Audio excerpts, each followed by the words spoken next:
Yeah, thank you. So, well, last time we discussed 9th chapter till shloka number 21. Today we have to start from 22. Okay, so yeah, some devotees can share. I think we started from 13th shloka last time. Yeah, so devotees can share what we discussed last time. Can I start? Yeah. Yes, Prabhuji. Yeah.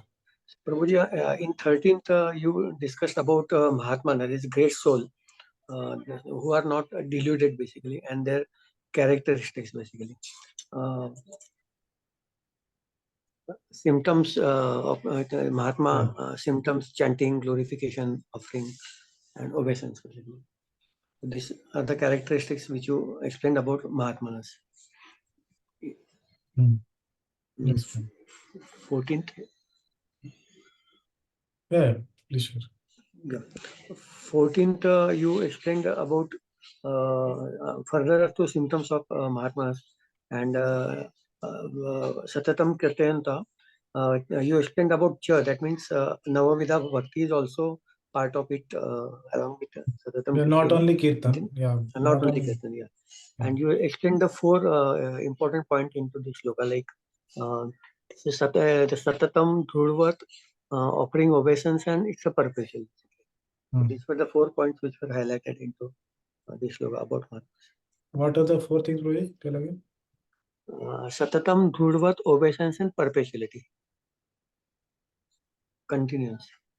Okay. Perpetual worship. Okay, yeah.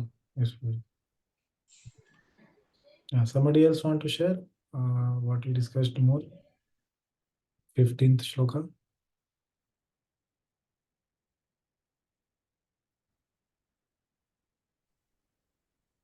Can I say? Yes, Jai Shri Radha Mataji. Hare Krishna Prabhuji. Just wanted to add 9.14 shloka that that devotee, that pure devotee is not impersonalist. He glorify the Lord's form, his qualities and his pastimes. Yes, that's it. Yeah, we discussed that also. Yes, Prasanna Gopalji.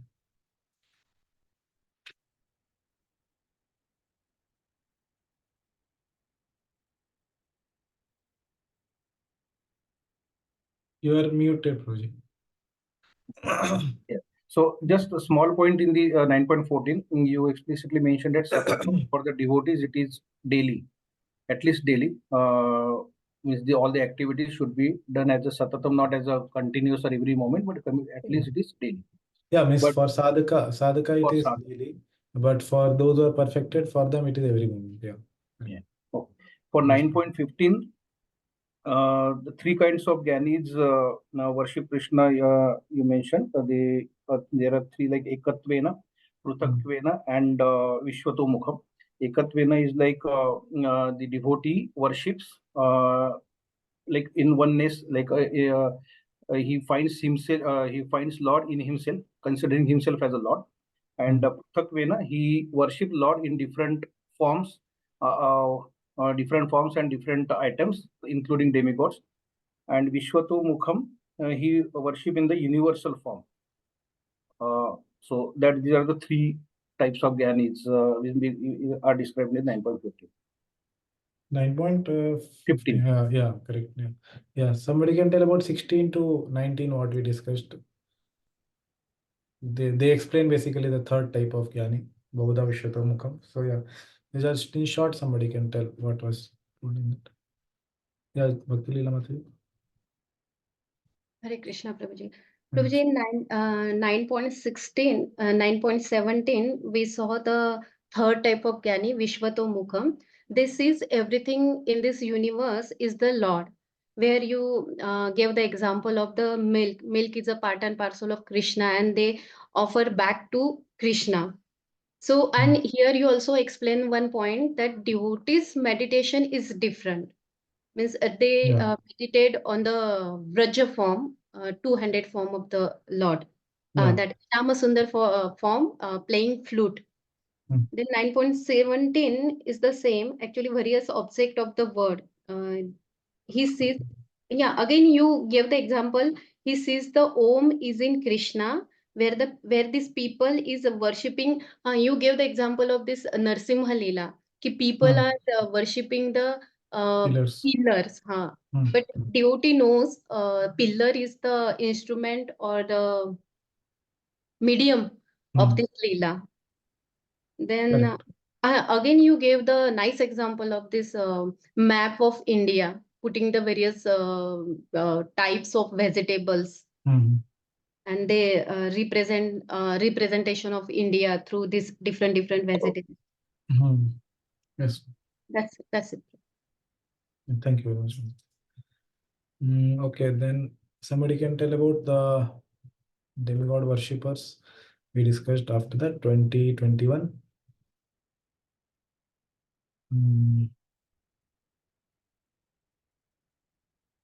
Shri Gangaputru.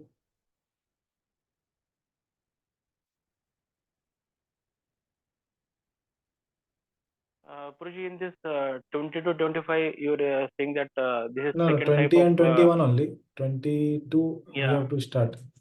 yeah. Basically, 22 okay. You are saying that section. Okay, yes. this section. 2025 is basically the second type of Gyanis, those who worship the demigods. Till 25, did I yeah, tell like that?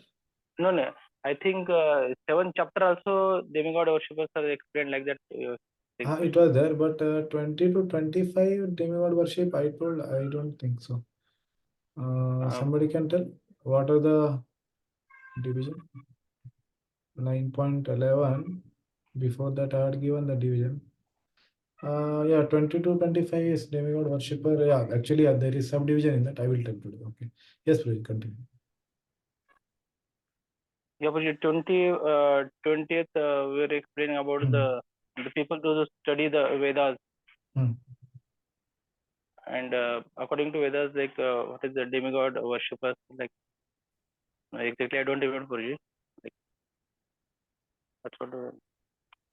What you told previously? 21? You have your Bhagavad Gita notes, something with you?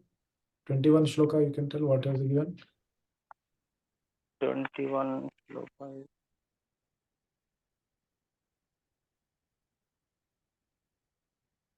Like the demigod worshippers, like they worship demigods and they get some results.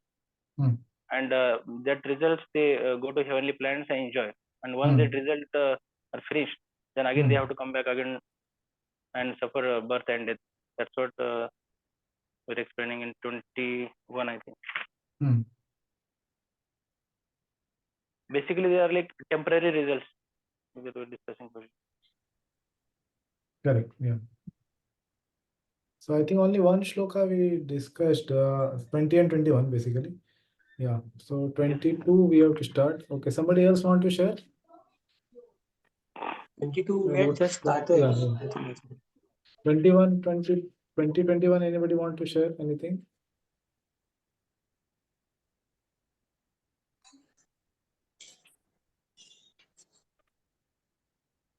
We discussed difference between the demigod worshipper and lords, devotees. Yeah, what is the condition of the demigod worshippers? There we discussed about this word gata agatam in the shloka. Somebody remembers what is the meaning of that? Gata agatam. Gata agata and dying and repeated Yes, whenever Panamati. the quota of good karmas is been Shine Punya Marte Lokam Vishanti. And you have given very nice example of fairies will. Like that. Repeated dying and birth. Yeah, repeated death and birth. Okay, correct. Yeah. Okay. In 9.22, you have given Ananya Bhakta, perfected Bhakti. Then yeah, that we'll discuss again. Yeah. You want to share something from last class? You can share. Yeah. That's already everything is in explained. Yeah. We discussed one story also for 9.22, Arjun Acharya story. Yeah, somebody can tell in short.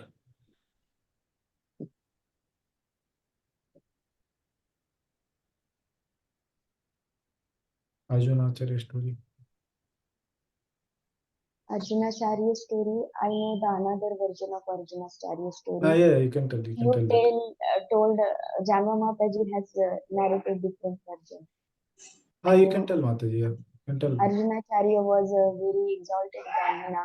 He only used to have, he was very sincere in his study of Shastras and having great faith in Lord. And once he only used to have that much food which he will get the daily alms. And one day there was nothing in his house for cooking, and his wife asked that we don't have anything to cook today. And at that time, Arjuna Charya was a little bit late to beg the alms. So he went and he found that he couldn't get anything. So he again went home and he told his wife that today I didn't got anything, but I will try again. He again went. And meanwhile, he was studying that Ananishchinta Yantama Shloka, and he scrubbed that verse. And while he was out, two very beautiful young boys came. One was black, bluish in complexion, one was fair in complexion. And his wife very graciously welcomed them. And they told that we have brought this much grocery. And she said, who has given to you? Who are you, beautiful boys? And they told that we are students of Arjunacharya. But please don't tell him that we have come along with grocery. I will, otherwise he will hit us. And she said, oh no, he will not hit me. See, and the another boy showed on his back there were scratches because Arjunacharya has scratched that shloka. So there were scratches on his back. And then after some time, Arjunacharya comes home and he asked his wife, I'm sorry, I was not able to get anything. And she said, why you are feeling sorry? We already have the groceries you have sent with your students. They have brought all the groceries and I have prepared opulent prasadam. Why you are sorry? And then Arjunacharya said, okay, who were they? How were they? And she told everything. And she said, but I don't understand why you hit those beautiful and sweet boys. Said, I didn't hit anyone. She said that one of the boys showed that on his back there were scratches. And then Arjunacharya felt very sorry and he was just crying in lamentation, what I have done, Krishna. And this is that was the story. Yeah, Cried from boy. yeah, that's nice. Yeah, that version of the story also very famous. Yeah, so Krishna and Balaram personally came and brought the grains, whatever was required. Yeah, thank you. Okay.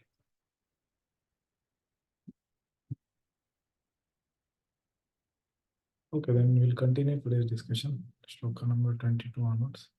I will just show the section division, what we were discussing. This is before 11th shloka.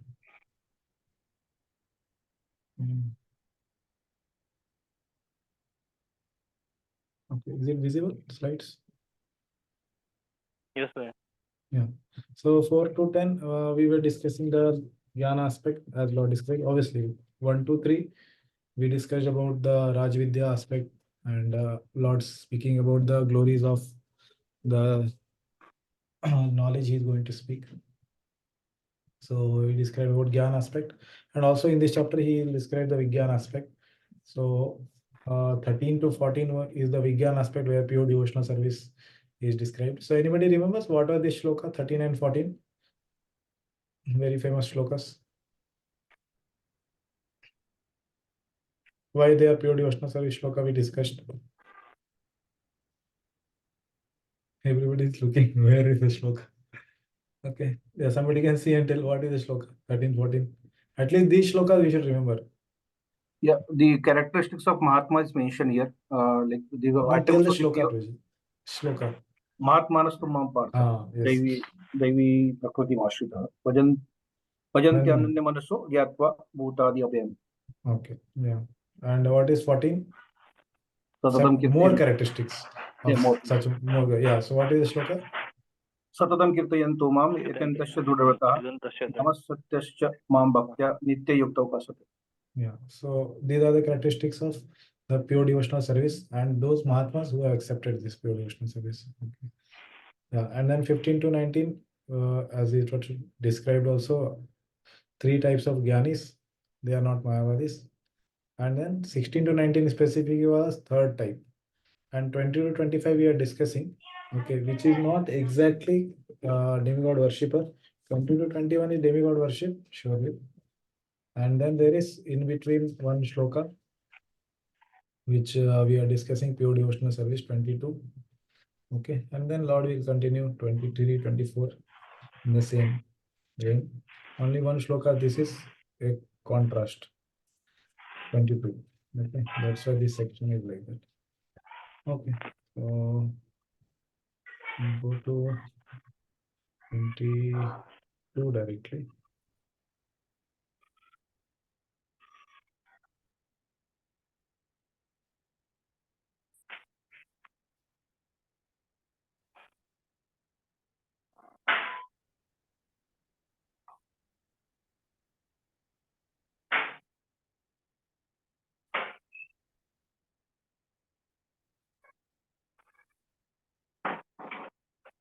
We had started discussing actually this shloka. So some parts we have discussed. Yeah, Ananyas-chintayento mam ye jana paripasate teshamityaभियुक्तानां योगक्षेमं वहाम्यहम्. Okay, Shri Gangaputra, please read the translation. Yes, sir.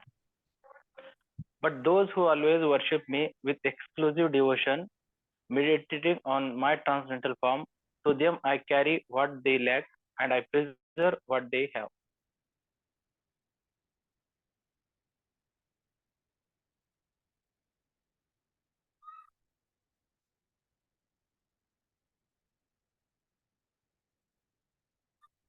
Hare Krishna.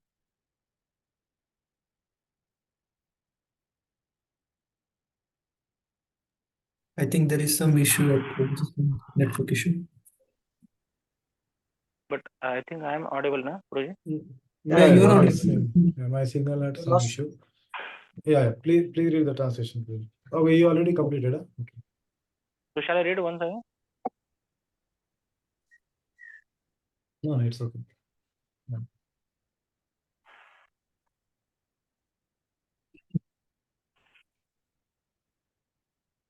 Yeah. So here we discussed aham, that word. So what is the Lord taking care of? Two things, both the material aspect as well as spiritual aspect of the devotee. And Lord fulfills both the aspects. Okay, so that detail we will see in the commentary. And another thing is the word we discussed was Vahami. Okay, so this Vahami word, we were discussing that Prabhupada translated as carry, Lord carries, and then Shema, that word he has translated as Lord protects. So Lord protects as well as Lord carries. Whatever are the requirements, yoga. Okay. Whatever are the requirements for the devotee, Lord himself takes care of it.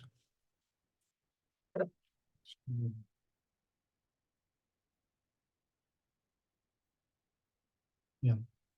Please read, Fuji. On the other hand, the happiness of my Ananya Bhakta is given by me. It is not obtained by pious acts. They are at all times, Nityam, well versed in the matters concerning me, Abhiktanam, and are always ignorant of all other things. Or the phrase can mean that they constantly desire to be in my association. For such a person, I take care of their attainment of wealth, yoga, and their maintenance, shem, though they do not expect such a thing. It would be unsuitable for the Lord simply to say that he performs these acts. So yeah, first three, this is the explanation of the Nitya Abhayuktana.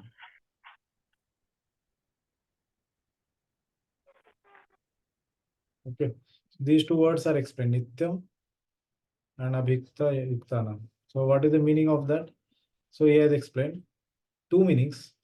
So this is second meaning, and here is the first meaning. Okay, sorry, this is the first meaning. So they are at all times well versed in matters concerning me. Okay, means they have studied the Shastra like Bhagavad Gita, Srimad Bhagavatam. They know how the Lord looks like, what does the Lord like, what the Lord does not like. All these things they know. Okay, and they are always ignorant of all other things. Whatever is not related to the Lord, they are not putting their interest into it. So anukulasya sankalpa and partikulasya, whatever is anukula, and then what is pratikul. So they are aware of that. How they are aware? Because they are well versed in such matters by studying the scriptures. Okay, and another meaning is that they constantly desire, okay, to be in my association. Okay, wherever in Golok Vrindavan or wherever.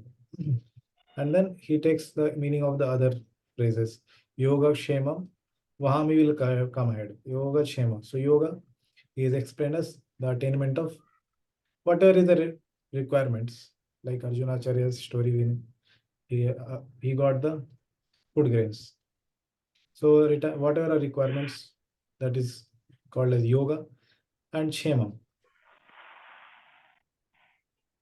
that is for their maintenance. Okay, so Lord personally takes care. So see, very, very important point here. It would be unsuitable for the Lord simply to say that he performs these acts. Okay, he is not just saying that he just performs these acts, but I personally do. It will come here.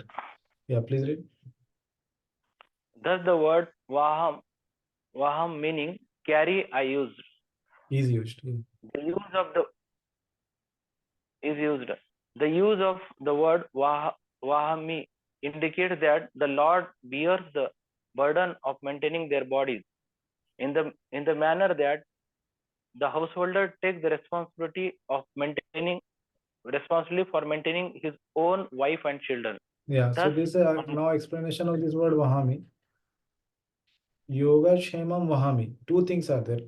So this was yoga and then Kshema.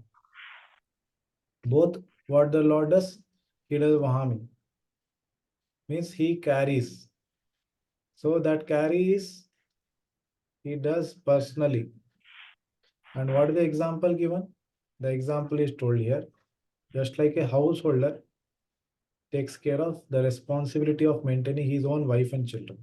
Like that. Okay. So the householder here is Krishna, and wife and children are the devotees. His Ananya devotees. Okay, who consider only him their shelter. Like that. They take shelter only in Lord. So they don't take shelter of other demigods and other things. Okay. So for such a person, he says, I personally bear the burden, okay, of maintaining. So it's not a burden for the Lord. Just like we saw the example, it's not that Atlas who is feeling the burden of lifting the universe. But for Lord, these are like the blissful things. So one other example is given, just like the wife likes to carry the burden of the ornaments, which is worn for the pleasure of the husband. Okay, so they are not in one sense burden, but they are like the burden of love for the pleasure of husband, like that. That example is also given. So in that way, the Lord carries the responsibility of his devotees. Yeah, please read. Thus, one should not say that, like others, their attainment or preservation of bodily needs is due to karma. Still, since you are Atma Rama, enjoying within and indifferent to all things as the Supreme Lord, where is the question of you bearing this responsibility? Okay, so this is again now a question asked by the opposition. Okay, Akshepa, that is called opposition. Yeah. So here, this point ends here. So here he is saying that one should not say that like others. Who are the others? Who are not Kevala Bhakta. Okay, who are they? There are many grades, as we discussed earlier. So they can be Pradhani Bhut Bhakta, they can be Guni Bhut Bhakta, or they can be not devotees, normal people. Okay, so Pradhani Bhut Bhakta, as we understand, Bhakti is more compared to karma or jnana, anything. And then Guni Bhut is like karma or jnana is more compared to Bhakti. And here there is no Bhakti. So these are all others. So these all others are in one category. And Kevala Bhakta is another category. So for Kevala Bhakta, their attainment or preservation of bodies, bodily needs. So one should not say that like others, their attainment or preservation of bodily needs is due to karma. So the normal cycle of karma, which is based on punya and papa. How much you do punya, that much you will get happiness. How much you do papa, that much you will get suffering. Okay. So the Kevala Bhakta's attainment is not dependent on this. Okay. Not based on punya and papa. Then what is based on? It is based on directly the Lord's own desire for their advancement in bhakti that we have discussed many times. Okay, so devotees karma is not just like the materialistic people that is already taken away by the Lord. So karmani nirrahati kintucha bhakti bhajam. Brahma Samhita also says many times we have discussed. So even for a sadhaka devotee, okay, the karma is not existing because the Lord has, they have accepted the shelter of the Lord and Lord has already nullified it. Okay. But there may be some vasanas or internal desires which are like anarthas that will gradually go away. Okay. So now here there is the opposition who is saying that, oh, but Lord, you are Atmaram, you are enjoying within. So what is where is the question of you personally taking the responsibility? How will you take personally this responsibility? So answer is given. Yeah, please read. Bhakti is worship of the Lord, concentrating the mind on Him, renouncing all material desire for enjoyment, upadhi, in this world and the next. It destroys all karmas. Gopala Tapani Upanishad 1.15.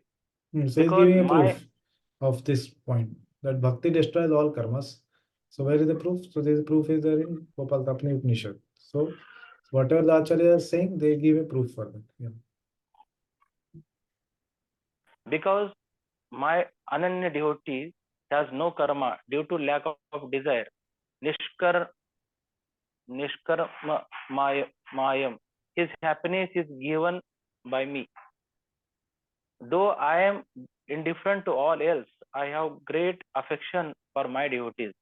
This is the cause. Yeah. So what is the cause of their maintenance? Lord has great affection. Great affection. Okay, for my devotee. Okay. So that is the cause. Yeah. One should also not say that in giving the burden of their maintenance to their worshipable Lord, the devotee show lack of prema. In fact, they do not give to me that burden. Rather, I by my own will accept it. It should also be understood that I am not bearing it as a duty in the manner that I create and maintain the universe by my will alone. Rather, being attached to my devotees, I take greatest pleasure in taking care of their needs, like carrying the weight of one's lover. So very, very important. This point Lord is saying, I by my own will accept it. So devotees, somebody may think, oh yeah, devotees are very lazy. So they want to give their own responsibility to the Lord. They don't want to maintain themselves. Correct. So they are very lazy people. So no, he's saying no. In fact, they do not give me that burden. They do their endeavor. Okay. Devotees do their endeavor. Okay. And they get the result. But the result is not coming by their endeavor. Who is giving the result? Result is coming by the Lord's will for the devotees. Devotees will do their endeavor. Okay. But the result will not come by their endeavor. The result is given directly by the Lord. That is the point. But for other normal materialistic people, as they do endeavor, they will get result. Okay. But for devotees, it is not like that. So I am not bearing it as a duty. It's not as a duty, but it is out of great attachment to my devotees. It is out of love. Okay. Why? Because the Lord is loved by the devotees. Devotees have love, so Lord also has love for them. Yeah, now Baldev Vidyabhushan's commentary. Now the So whichever Lord is describes, important shlokas, we will take the more detailed discussion from all the Acharya's commentaries. Okay. Yeah. now the Lord describes the details of his own devotees. I alone take responsibility for bringing and protecting food and other necessities for those people who take me alone as the goal. Ananyah Jnanah, who Jana. meditate upon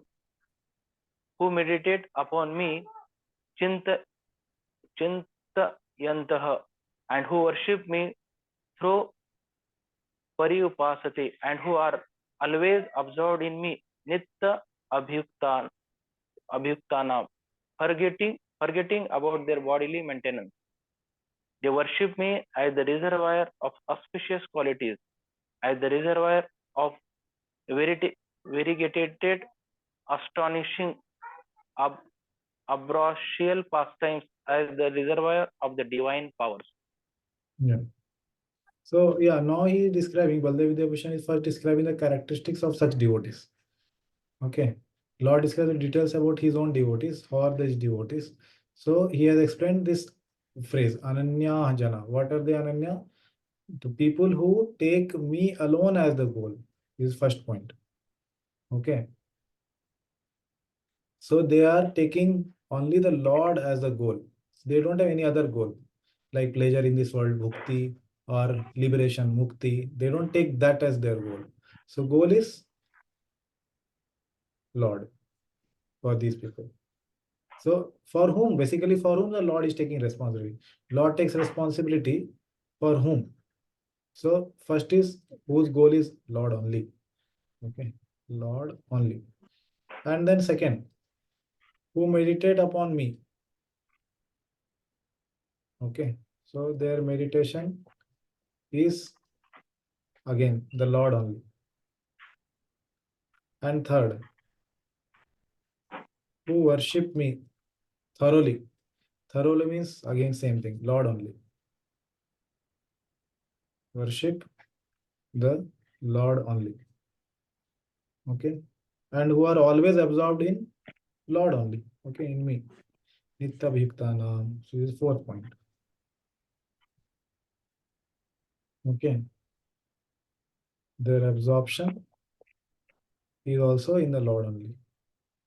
Okay, and they, because of this, they forget about their bodily maintenance. Okay, so not that they want to forget doing endeavor for maintaining their body, but whatever is little bit required, they do. But otherwise, they engage into these four things.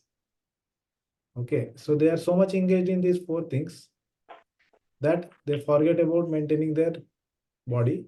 Not that they want to forget. Okay, they want to maintain their body, they want to do endeavor. Okay, but they are more focused on these four things. Yeah. And then further it is said, they worship me as the reservoir of auspicious qualities. And what kind of Lord that is? Okay, which Lord they are absorbed in? Okay, which kind of the Lord? So they absorb, they have the goal in the Lord only, meditate on the Lord, they worship and absorb in the Lord. But who is that Lord? That is explained here. So he is the reservoir of auspicious qualities. Okay, reservoir of variegated, astonishing, ambrosial pastimes. Okay. One is qualities and pastimes, and as the reservoir of divine powers. Okay. So these are not the materialistic powers or the powers of the metal world. Okay, there that may be, but that is not devotee meditation, like divine powers. Okay, so let's see what he's saying here. Yeah. So now he will explain about Vahami. Okay. So this was about the people and the Lord. Yes, bro. The So Lord maybe says somebody here, else can read. This is very big actually. So all the lines we are going to read. Somebody else can also read. Okay. Yeah, Yamuna Vilas, bro. Can you read? Yes, Prajit. The Lord says here, I carry rather than I do. I should carry the burden of their maintenance, just as the husband alone should bear the burden of supporting his family. The author of Vedanta says, Swamina phala shruter iti atreya. From the Lord come all the necessities of the devotee, because these results are mentioned in the Shruti. This is the opinion of Dattatreya, Vedanta Sutra 3444. Yeah. So yeah, now he is explaining the word Vahami. Okay, so Lord is saying I should carry the burden of their maintenance. Again, the same example is given that Vishwanath Thakur gave. Like the husband alone should bear the burden of supporting his family. So husband doesn't think, oh, somebody else will support the family, but he personally thinks about and takes care of family. Okay, so for that, the reference is given from Vedanta Sutra. Okay, from the Lord come all the necessities of devotee. Okay, because these results are mentioned in the Shruti, this is the opinion of Dattatreya. Okay, yes, Prabhu. Another meaning is as follows. For those who desire association with me eternally, Nitya Abhyuktanam, I alone bear the responsibility for their attaining me, yoga, and prevent them from separating from me, shema. I alone Yeah. take the responsibility. Yeah, actually here two things are mentioned. Okay, so those people who are Nitya Abhyukta now, for them what the Lord does, he does two things. Okay, he takes the responsibility that they attain me. Not the devotee has to keep thinking, oh, when Lord will be merciful to me and I will attain him, I have to do so much endeavor. Lord is not thinking at all about me. No, no, not like that. Our goal is, the goal of the devotee is only what? The devotee only thinks about attaining prema. Okay, devotee is not thinking about going to spiritual world. Okay, so who is thinking about going to spiritual world? The Lord himself thinks, how will my devotee come to spiritual world? Because he has developed such a nice prema or great prema. So what is the example? The example is Chitraketu. Okay, so Chitraketu Maharaj, he developed prema for the Lord. So Lord himself personally arranged that he will become a demon and Mother Parvati will curse him. And then Lord accepted him back to his loka. So that is the example. That is first thing. Second point he told, and Lord also prevents them from separating from me. Okay, so he will take care that the devotee do not get distracted from their path. Yeah, continue. I alone take the responsibility of their attaining me. The devatas, such as the sun god, do not do this. Note, in chapter 8, it was mentioned the deities of light and other elements conducted the devotee on the path, but they do so depending on the Lord. Yeah, that time we discussed about Yoga Mishra Bhakta, that how he is going through two marks, basically path of light, Archidadi Marg, and Dhumradi Marg. So path of darkness. So darkness is they will come back. So path of light, there it was mentioned that there are 14 deities who are there, who are carrying this person to the path. So there was sun god and Indra and all others. So one may ask, no, no, Yoga Mishra Bhakta also actually is carried by their own respective deities like sun god and all. So that is clarified by Bhanuswami Maharaj in his note.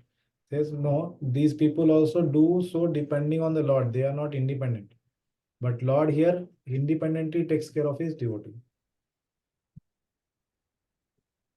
The Lord will explain this again in two verses in the 12th chapter. Yetu sarvani Yeah, Yetu read. sarvani karmani mayi sannyasa matpara ananyeva yogena mam dhayante upasate. Tesham aham samudharta mrityu samsara sagarat bhavami na chirat partha may avisita chetasam.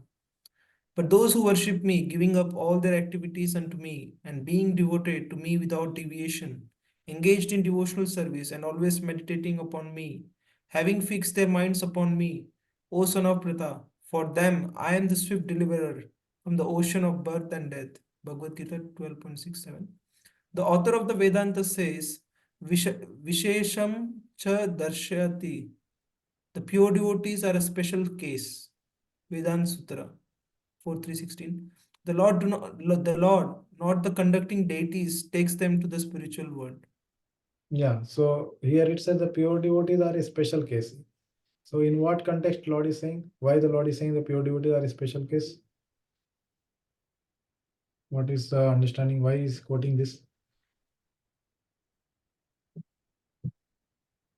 What is the discussion going on now, previous to this? Here said, no, Lord will explain this again in 2 verses. What will the Lord explain?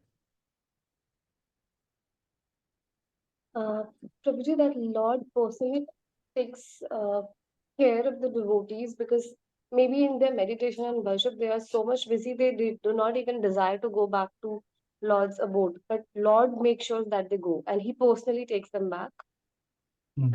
Yeah, that's what here discussion we were doing, right? Devotee is not thinking of going to spiritual world. So Lord says, I personally take the responsibility of their attaining me. How will they attain?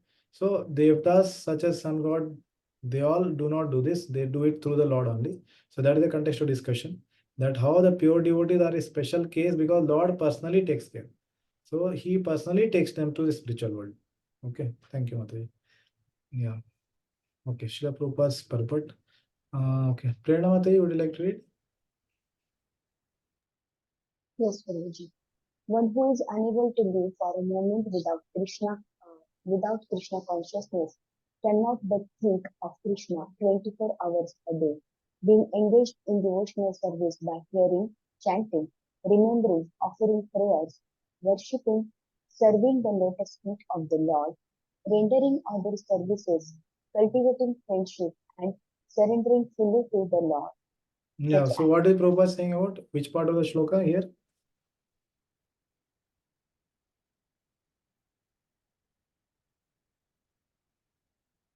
Ananyas Chintayan.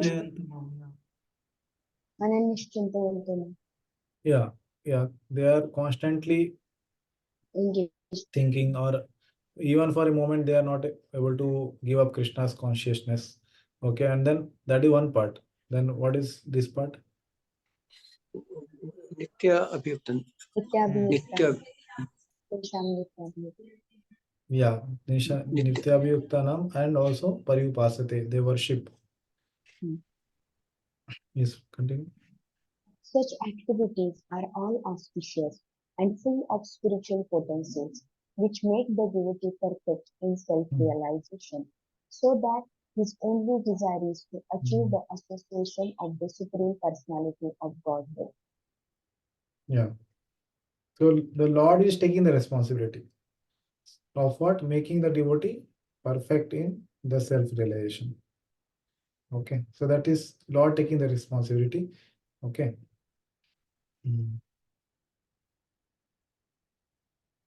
Such a devotee undoubtedly approaches the Lord without difficulty. This is called yoga. So now By Prabhupada the- explained the word this yoga. Okay. By the mercy of the Lord, such a devotee never comes back to this material condition of life. Shema refers to the merciful protection of the Lord. The Lord helps the devotees to achieve Krishna consciousness by yoga, and when he becomes fully Krishna conscious, the Lord protects him from falling down to a miserable condition life. Yeah, so this is the second aspect, shame, protection. Okay, shema is the merciful protection, and yoga is that God is approached by the devotee. Okay, and Lord removes such difficulties without any difficulties. Okay, so that he can attain the Lord and he will not come back to material condition. Okay. Okay, so this was about the process of pure bhakti, Shuddha bhakti, and how Krishna personally takes care of his own devotees. Whereas previously it was told how the demigod worshippers, they come and go, they don't have any eternal result, but the Lord devotees attain eternal spiritual world. And now he is again contrasting, bringing back the topic of the worship of devatas. Okay, how the demigod worshippers are actually worshipping the Lord only, but improperly. Yepi anya devata bhakta yajante shraddhayanvitaha te api mam eva kaunteya yajanti avidhi purvakam. Prasanna Gopal Prabhu, please read this. Translation. those who are devotees of other gods and who worship them with faith actually worship only me, O son of Kunti, but they do so in a wrong way. Yeah, so in a wrong way. So this is avidhi purvakam, improperly. Okay, so there is a difference between indirect worship and improper worship. So as we discussed earlier, indirect worship is like somebody worships the pratikopasana. If you remember in the shloka, we discussed 9.15, there was pratikopasana, where it was mentioned that these people worship demigod, but considering the demigod as a limb of the Lord. Demigod as limb of Lord. So this is called indirect worship. And this is bona fide. Okay, as we discussed earlier also, like Bharat Maharaj and all, to keep the faith of the people in their country, they would also worship some demigods. But they understood these demigods are actually receiving power from the Supreme Lord. So this is bona fide. But improper worship is not bona fide. What is improper worship? They think demigod themselves is the highest person. There is no person above him. That is improper. Okay. So this shloka is telling about improper worship, not indirect worship, like 9.15. Okay. So improper worship of Lord is explained here. Basically, demigod worship is improper worship of Lord. Okay. Yes, please read. Srila Vishwanath Chakravarti Thakur. Some others worship Indra and others as part of their practice in Karma Yoga, verse 20. Though they predominantly worship other devatas, they are also your devotees. Why do they not get liberation? Rather, you said they again take repeated birth and death, verse 21. And men of small intelligence worship the demigods and their fruits are limited and temporary. Bhagavad Gita 7.23. Okay, so here this demigod improper worship is based on 9.20 and 21 basically. There, whatever Lord told, he continued now. Okay. 22 was a contrast for a pure devotee's worship and how Lord takes care. Now he is continuing from 21, 22 now to 23. Okay, continuation. Okay, so that's why he's telling these worshippers are avidhi purvakam. And remember 9.15 was indirect worship, that is bona fide. And they all will get liberation. Okay, indirect worship. And this is not bona fide. Yeah, continue. This verse answers yes. So what is the question? What is the question here that was asked? Why do they not get liberation? Who? The 9.20 and 21. Okay, so 9.15 to 19, they all get liberation.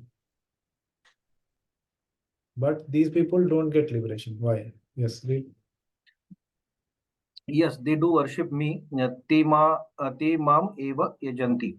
However, they worship without any rules for attaining me, avidhi purvakam. Thus, they return to this world. Yeah, so if you remember, we discussed there were two types of demigod worshippers. One who follow the Vedas and one who doesn't follow. Basically, they have their own concoction. They will worship Ganesha by their own method. They will play all the kinds of music and try to worship. So that is, they will not get any result. And there are worshippers who are following the Vedas as per the rules given in the Vedas. And they will attain their respective desires like going to heaven and all. Okay. So they will go to heaven and whatever they are asking, good husband or wife, whatever. So the demigod worshippers, as we discussed earlier, the faith is of what kind? Swabhavajam. Means they are based on their own Swabhava. That is not Shastrijam. It is not based on Shastra. Shastric faith was worship of Vishnu. Okay, Vishnu worship. But this is faith based on their own Swabhava.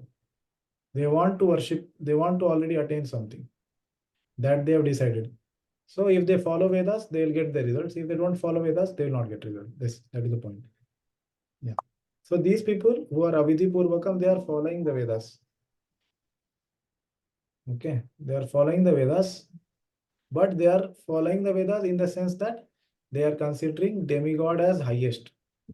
That is their improperness. Okay, that is wrong. Yes, bro. Persons who are Srila Prabhupada, persons who are engaged in the worship of the demigods are not very intelligent, although such worship is offered to me indirectly, Krishna says. For example, Yeah, so again, here, not very intelligent means what? See, there, intelligent here directly doesn't mean about the buddhi or the material intelligence. This means about the sukriti. So wherever Prabhupada uses, not wherever, many of the times, Prabhupada uses this word intelligence for the sukriti word. If they have sukriti, you will see, Prabhupada will say devotees are very intelligent. That doesn't mean devotees are materially very intelligent. Every devotee is a scientist, not like that. It means sukriti. They have got a sukriti to worship Vishnu or Krishna. Okay. But these people have not got that sukriti. That's why they are worshipping some other people, demigods or some cricket star or somebody. Okay. Yeah. And again, to be pointed out is word used is indirectly, but actually Prabhupada means to say improperly. Okay. As Prabhupada translated in the shloka, wrong way. Okay. Wrongly. That's what was the translation. But indirectly is not that pratikopasana. That should be understood. Okay. So this is not 9.15 Prabhupada is indicating. Yeah. Please continue. For example, when a man pours water on the leaves and the branches of the tree without pouring water on the root, he does so without sufficient knowledge or without observing regulatory principles. Similarly, the process of rendering service to different parts of the body is to supply food to the stomach. The demigods are, so to speak, different officers and the directors in the government of the Supreme Lord. Yeah. So this example here Prabhupada is given. So this example is the example of improper supply of water. Okay. So indirect would be what? You have a plant. Okay. And in that plant you are putting water. How? You are putting water through, maybe you have made some passage, and then you are putting water here, and the water is going to the root of the plant. That is indirect. Improper means you have the plant and then you keep putting water on the leaf only. So it will not reach the root. That is improper. That is not going to lead to any result. Okay. You are not considering the root as the main thing. Here the root is considered as the main, but the supply is through some other channel. Okay. That is indirect. That is bona fide way. He has understood that root is to be watered, but he is not putting it directly to the root. He is putting it through the sun god. Sun god is a eye of Krishna. So I'll worship sun god like that. Okay. That is the meaning. So is it clear? This two understanding, one is improper and the second is indirect. So indirect person has understood root. The improper person has understood the leaf only as the root. Okay. Hope it is clear. Okay. Yes, bro. Now, one has to follow the laws made by the government, not by the officers or directors. Similarly, everyone is to offer his worship to the Supreme Lord only. That will automatically satisfy the different officers and the directors of the Lord. The officers and the directors are engaged as representatives of the government, and to offer some bribe to the officers and directors is illegal. This is stated here as avidhi purvakam. In other words, Krishna does not approve the unnecessary worship of the demigods. Yeah, so again here Prabhupada has explained about the improper worship, like giving bribe. That is not following the rules of the government. Okay, so that is avidhi purvaka. And we saw, as we see the example in the Govardhan Leela. Okay, so obviously that is a pastime. It's not that the Brajvasis are demigod worshippers. Yeah, so Govardhan Leela, we understand that how Lord restricts the improper worship of Lord in the King, the Indra. Okay, so he stops that. Okay. Okay. 24. Okay, any questions based on this 23 and 24? What we 22 and 23 we did discussed.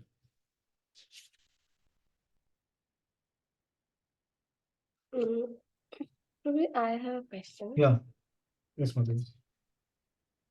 Prabhuji, recently, I don't remember, but in one of the lectures I heard about 9.22, when Lord says, when in this shloka, Lord is saying he protects.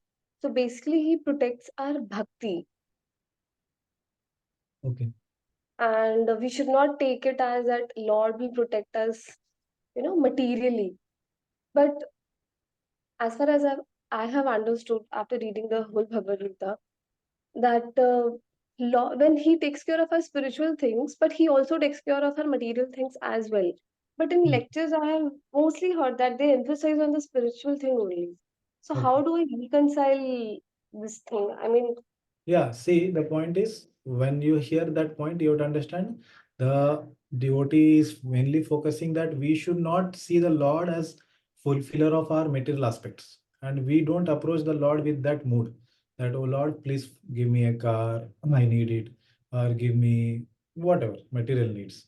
Lord Himself understands that He needs this, He will give. Okay. So when you hear that point, it is told in that context that we don't approach the Lord with a material motive. Okay, here also it was told previously that the devotee doesn't approach the Lord for such material things. I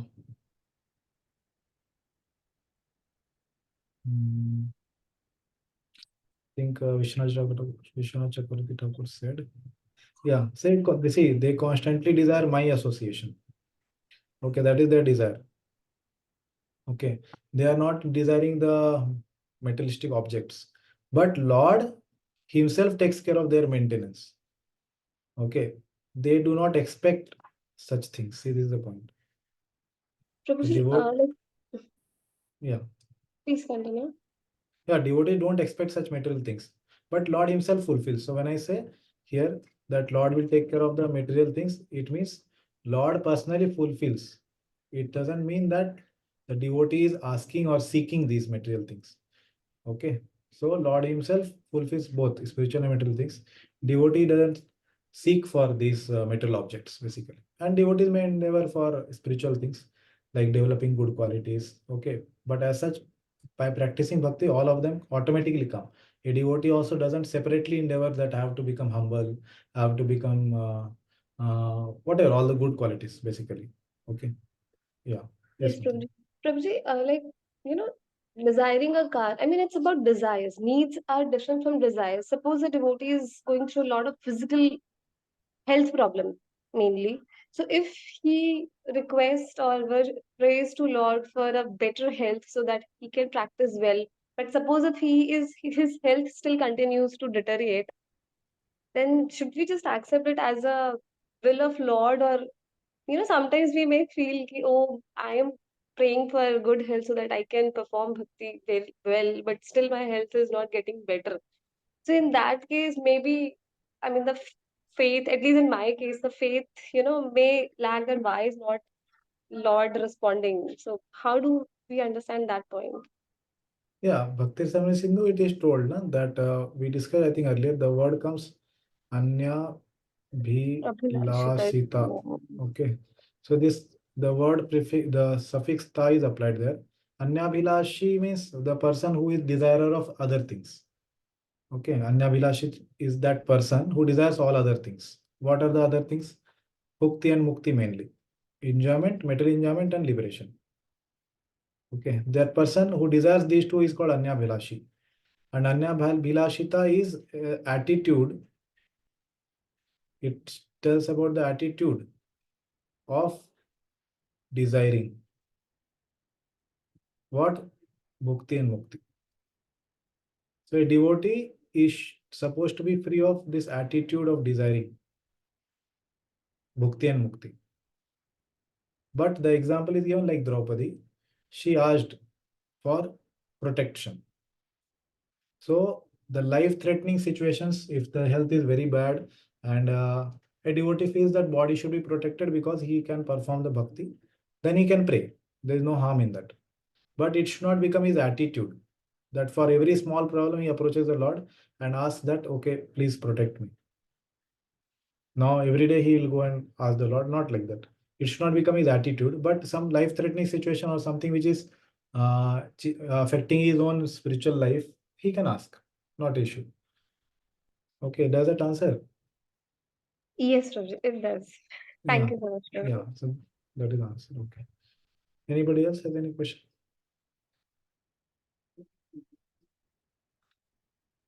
Okay. Yes, Prabhuji. I have a question regarding Avidhi Purvakam. That Avidhi Purvakam is referred to Pancharatri ki vidhi by which we do deity worship.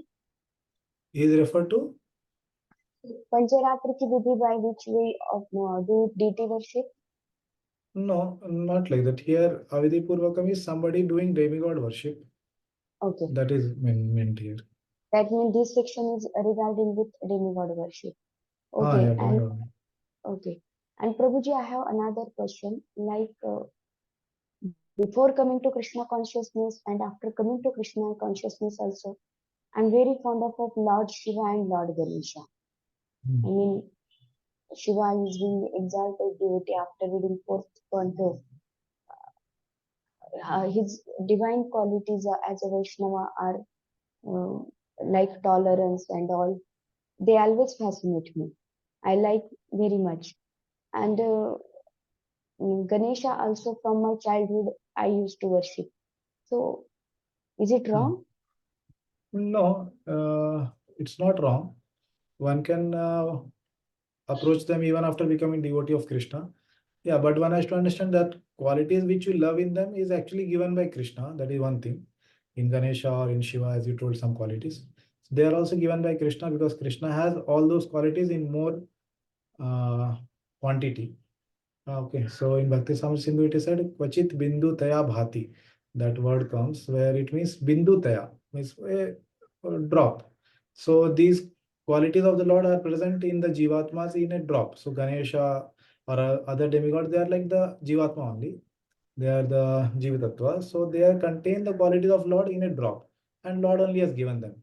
Okay, and Shiva also has higher quantity but more than Jivas, but lesser than the Lord Krishna. Okay. So that is also given by Krishna only.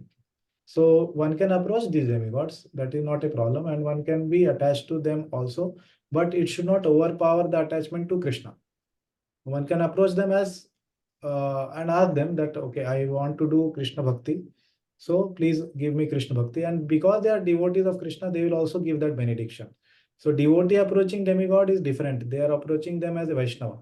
But materialistic people approaching same Ganesha and Shiva is different because they approach him as the supplier of their desires.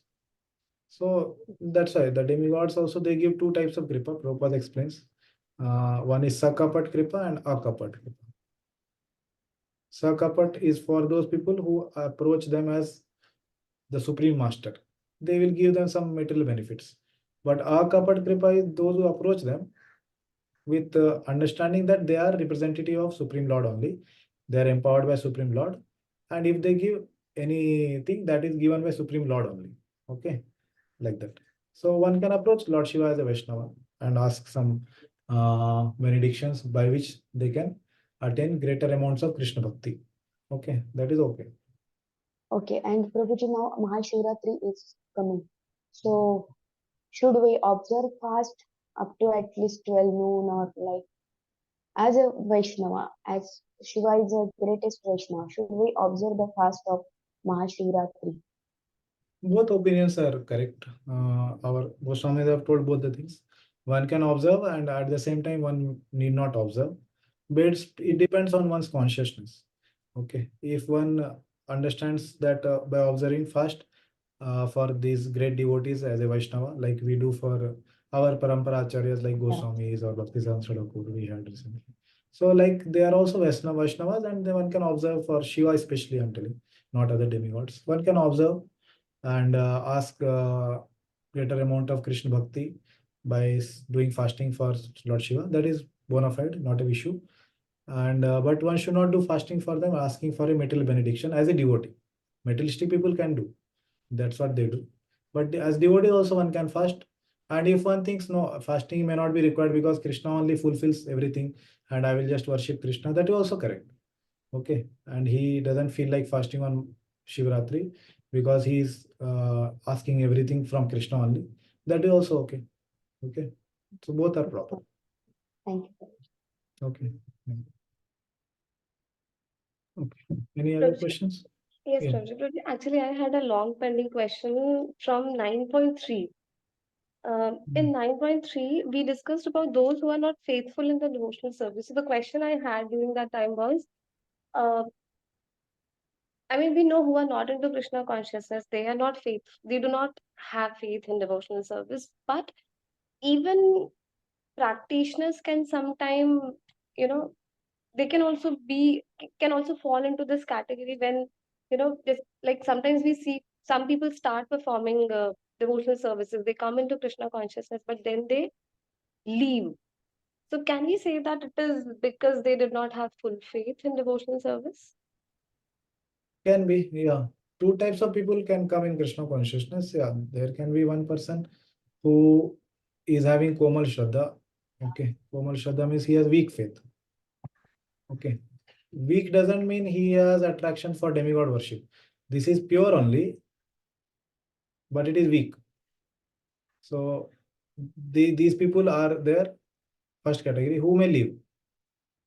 And there may be second people who don't have faith, but they just come to Krishna consciousness for some material benefits. Okay. And they think that, oh, if I become a devotee or if I take initiation, I can do a very good business in the devotee community. People will think he's a bona fide devotee, he's initiated, so I can have good name in the society, and then I can do my business nicely. So this person doesn't have faith in bhakti, he has faith in his business. So these people, after getting initiated, may leave also, because he never had faith in bhakti. But there may be other category, Komal Shraddha, who have weak faith but pure, but they may leave, but they will come back after some time. Okay, so these two categories of people are possible. Okay, Prabhuji. Actually, I just wanted to understand here is like, suppose if today I'm practicing for past, say, 7-8 years now, but will there be any kind of risk? I mean, just wanted to understand the possibilities or the situations where it is even possible for a sadhaka like me, who, just an example, like who has faith now and trying to practice nicely, but later on, maybe due to some, I don't know if past karma reaction comes between devotional service or not, but is it possible for a practitioner also to fall down despite having a good faith after Yeah, some it is. Yeah, it is possible. We discussed also last time from Adil Kadamini or Vishwanath Thakur. He told that if somebody does offense for the, especially Namaprad, devotees, he offends and he criticizes the devotees, criticizes the Lord, or becomes envious of the devotees. So then one can, his bhakti will destroy and then he can lose faith. That is possible. Okay. And otherwise it is not possible. Okay, Prabhuji. Just one thing, maybe we can cover it in. Another way also it's possible that if he associates with the people who don't have faith in bhakti, and his faith in bhakti starts reducing by their association.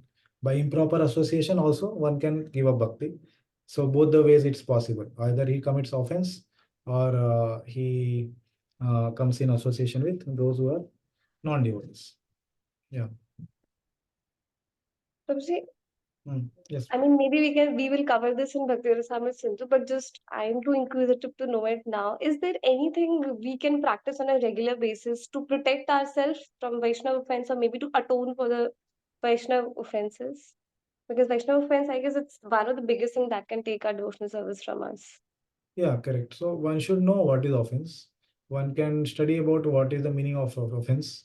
Offense is not committed unknowingly, basically. It's always done knowingly. If you read the 10 offenses, none of them can be committed unknowingly. Okay, so all the 10 offenses will be committed knowingly. So one can avoid them by knowing better that what they actually mean. Okay, so one can read about those 10 offenses. So the details of that is there in some places. I can send later in the group. Okay, so one can avoid doing offenses only by knowing that what is an offense. Okay, so one can read about that. So then one can avoid, because very times we think that this is the way in which I am committing namaprad, but it may not be. And some way he may think that in this way I am never committing namaprad, but actually he is committing. So one can avoid it by only knowing about it. Okay, one cannot imagine that this is how it may not be, this is how it may be.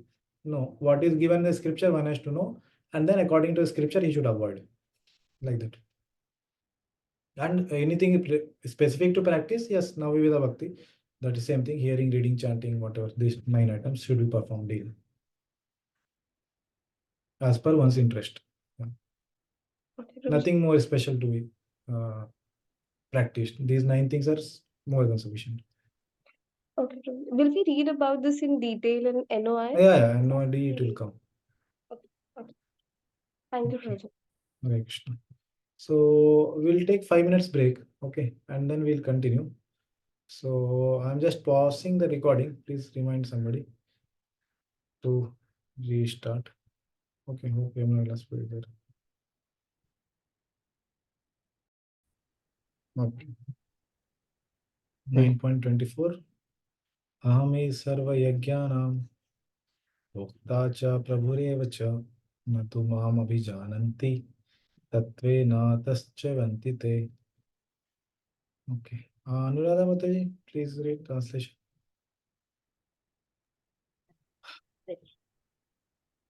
Translation by Srila Prabhupada. I am the only enjoyer and master of all sacrifices.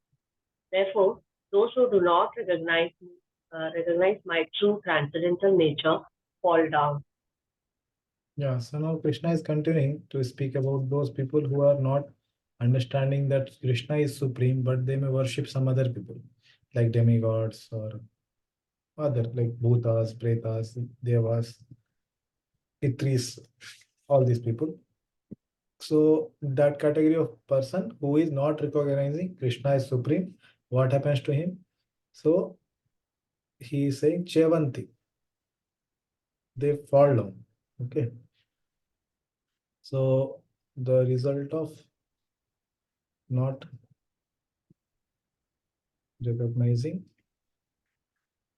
Krishna as supreme. Okay. So some people may recognize Krishna as supreme, but worship a demigod like sun, understanding that sun is Krishna's limb, like I. That is also okay. He may not get the highest prema, like the person who is approaching Krishna and worshipping Krishna only. Okay, but he will get liberation. And this is third category who does not recognize only Krishna or Vishnu is supreme.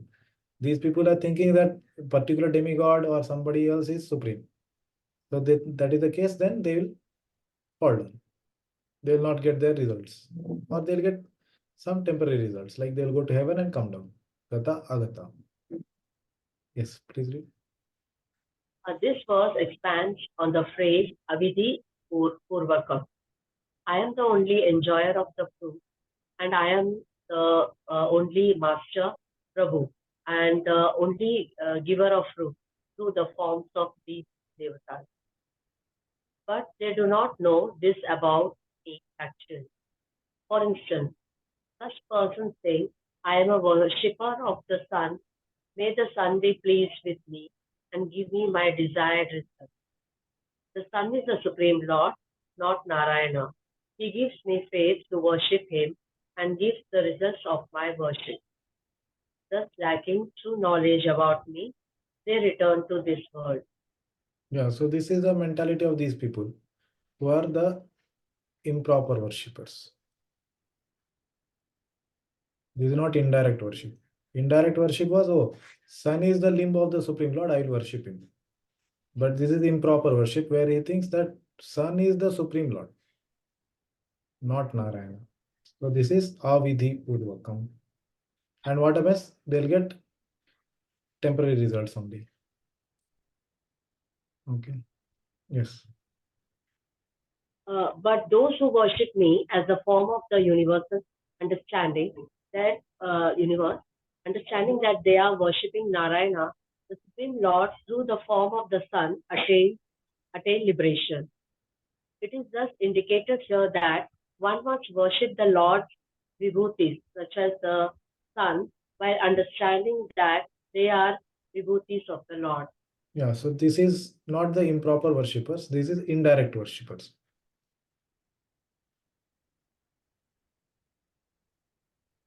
Okay, so they will get what?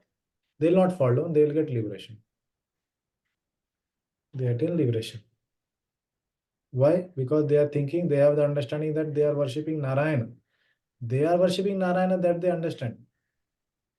But through the form of sun. Okay. They know I am worshipping Narayana only, but I am worshipping him through the sun. That is the point. And what was the previous person thinking? Sun is the Supreme Lord, not Narayana. Okay, so one can worship the vibhutis of the Lord like sun and moon, not considering that they are supreme, but one can respect them. One can understand that they are also getting the energies or their empowerment by Lord only. Yeah, Srila Prabhupada. Here it is clearly stated that there are many types of yajna performances recommended in the Vedic literature, but actually all of them are meant for satisfying the Supreme Lord. Yajna means Vishnu. In the third chapter, less intelligent person, however, without knowing this fact, worship demigods for temporary benefit. Therefore, they fall down to material existence and do not achieve the desired goal of life. If, however, anyone has any material desire to be fulfilled, he had better pray for it to the Supreme Lord, although that is not pure devotion, and he will thus achieve the desired result. Yeah, see, and if anyone has any material desire, one can akama sarvakamo mokshakamo dhardi tivrena bhakti yajeta purusha param. So if one has material desire, he can surely ask the Lord, but one has to understand that is not the pure devotion. Okay, so one will not attain prema by that. So that will be counted not as kevala bhakti. Okay, because it is not anyabhilashita shunyam. There is a desire for bhukti. For material desire is there. Okay. Yanti deva vrata devan pitrini yanti pitritaha bhutani yanti bhuteja yanti madhyajino apimam. Okay, I think let's check forward to change this. Okay. Yanti deva vrata devan. The worshippers of the devas go to the devas. So first part is the worshipper of devatas. Deva vrata. Those who do vrata for the devatas. Okay. So this is considered in the mode of goodness. Okay. So they will go yanti. Yanti means to go. Pitrini yanti pitrivata. That is second part. So this is in mode of passion. Desire for enjoying something. So Pitri Yanti Pitrivata means those who are worshippers of Pitri, they do vrata for the Pitris, they go to the Pitri. And Bhutani Yanti Bhuta Ijya. So those who worship the Bhutas, that is in the mode of ignorance,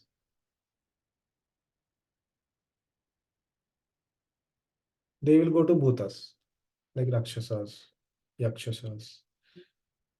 Okay. And Madhyaji, those who worship me. So Krishna is saying those who worship me, Yanti Mam, they will attain me. Okay, so that is in mode of transcendence beyond the three modes. So the respective worshipper attain respective destination.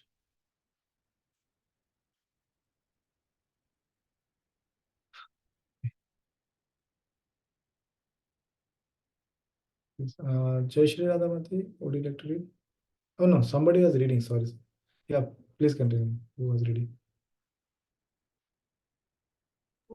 Now it got over, no? Next time. Okay, this I only started. Okay, I only read. Yeah, Jai Shri Radhamati. Please read. But those who worship me as the form of the universe, understanding that they are worshipping Narayana, the Supreme Lord, through the form of the sun, attain liberation.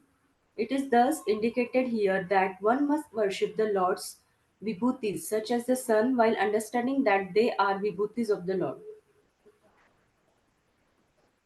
But they are just worshipping those particular devatas according to the rules established in the books describing the method of worshipping those devatas. The Vaishnavas worship Vishnu according what is stated in the books dedicated to Vishnu worship. What is wrong if those worshippers follow the instructions of those books? Yeah, basically, That opposition is asking a question. Okay, so they see Vaishnava worship according to the rules establishing in the books that describe the method of worship is for those here Vaishnavas. They worship according to their own scriptures, and Devata worshipper also attain. They also worship according to their own scriptures. Correct. So why do you say that they will fall down, but your worshippers will not fall down? They will attain eternal spiritual world. Why such partiality? Why are you saying like this? So answer is given. Yes. that is true, but the rule is that the devotee of this particular devatas will attain only those particular devatas. And because the devatas are destructible, who can the worshippers of those devatas become indestructible? But it is understood that my devotees are eternal, they are imperishable, just as I am eternal and imperishable. Yeah. So that is not problem, not a problem. Devata worshipper follow their respective books, and Vishnu worshippers will follow their respective books. But the problem is that Devata themselves are not permanent. They are themselves destructible, but they are temporary. So their abodes are temporary. So their residents are also temporary. So these people who are worshipping, they go to those abodes which are temporary. Like that is explanation. Yeah, read this. Narayana alone existed, but Brahma or Shiva, Not. Maha, yes, not Brahma or Shiva. Yeah, so these are the proofs given for that Narayana only is eternal. Okay, whereas other demigods are not. Yeah, read this. My devotees are not destroyed even at the time of Pralaya. Hmm. Skanda Yeah, Puran. yeah. Skanda Puran. So he has given references. This was from Maha Upanishad. So these are the references for Narayana being eternal and his devotee also being eternal. Both references are given. Yeah, read Valdemitra Uh, Mishra's though, comment. though I actually am in the forms of the devatas because they do not know that they do not attain me. That is what is stated in this verse. Those in the mode of passion who worship Pitras, Pitruvrataha by sadhana and other rituals go only to the Not Pitrus. sadhana, Shraddha. Shraddha, sorry. Hmm. Okay. Shraddha and other rituals go only to the Pitrus. Hmm. The worshippers of demons, Bhuta Ijja, Jaya, in the mode of ignorance, who worship yakshas, rakshasas, and vinayaka, demons, by offering to them, go to go to those demons. But only api, those who worship me, those who are beyond the modes of nature, who offer me easily obtainable atoms, go to me. So yeah, here again, the three modes are described. Basically, the mode of Devatas, worshippers are in the sattvic mode, that goodness, and there is passion, and then there is worship in ignorance. Okay, and then there those who are beyond these modes of nature. That is explained in the fourth line. The meaning is this: the worshippers of beings other than me think as follows. We are worshippers of Indra and other devtas. They are our lords. Being pleased by our worship, they should give the results we desire. My devotees think as follows: the son of Vasudev, the Lord of all, and endowed with all powers, who is situated in the form of the devatas, who is our master, being worshipped by easily obtained atoms and actions, will give all our desired results. Yeah, so this is how the respective people think. So these are the demigod worshippers, and these are the worshippers of Lord Vishnu or Krishna. Yeah, focus. If one has any desire to go to the moon, the sun, or any other planet, one can attain the desired destination by following specific Vedic principles recommended for that purpose, such as the process technically known as Darsha Pauranyamasi. These are vividly described in the fruitive activities portion of the Vedas, which recommends a specific worship of demigods situated on different heavenly planets. Yeah, basically they are the Karma Kanda sections. Karma Kanda, where the explanation is there about how to worship certain demigod and go to heaven. Similarly, a pure devotee who worships the Supreme Personality of Godhead only achieves the planets of Vaikuntha and Krishna Loka without a doubt. It is a very easy to understand through this important verse that if by simple worshipping the demigods one can achieve the heavenly planets, or by worshipping the Pitras achieving the Pitra planets, or by practicing the black arts achieve the ghostly planets. Why can the pure devotee not achieve the planets of Krishna or Vishnu? Unfortunately, many people have no information of these sublime planets where Krishna and Vishnu live, and because they do not know of them, they fall down. Yeah, so the Prabhupada explained that the demigod worshippers attain their abodes, so why not Krishna worshippers will attain? Yeah. And those who don't worship Krishna, they worship demigod, they will ultimately fall down because they don't consider Krishna as supreme. Okay, so now we are going to the next section. So this is again the Vijnana section, the aspect of Chit Shakti, okay, which is beyond the material world. Okay, so 26 to 34. Patram pushpam phalam toyam yo may bhaktya prayachati tadaham bhakti uparitam ashnami prayatatmana. So this is very famous verse. And in the previous purport also it was told that they can worship me by offering some simple items. Okay, like that. So here these simple items are mentioned what all a devotee can worship with. Okay. Bhakti Leela Mataji, please read. Yes, Prabhuji. Translation 9.26. If one offers me with love and devotion a leaf, a flower, a fruit, or water, I will accept it. Yeah, so basically in this verse, Krishna again describing the simplicity of the method of bhakti. Okay, so how the easiness of the path of bhakti, basically how simple is the process of bhakti. Okay, previously it was also described in the previous shlokas. Okay, so contrast was given in 25 that how bhakti is eternal.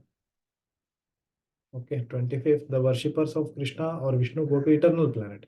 So there it was described about the eternality of bhakti. Okay, that was established. And 26 is the easiness of the path of bhakti. So this is how bhakti is superior to other paths. That is explained by Krishna. So first he told this path is eternal and then it is easy.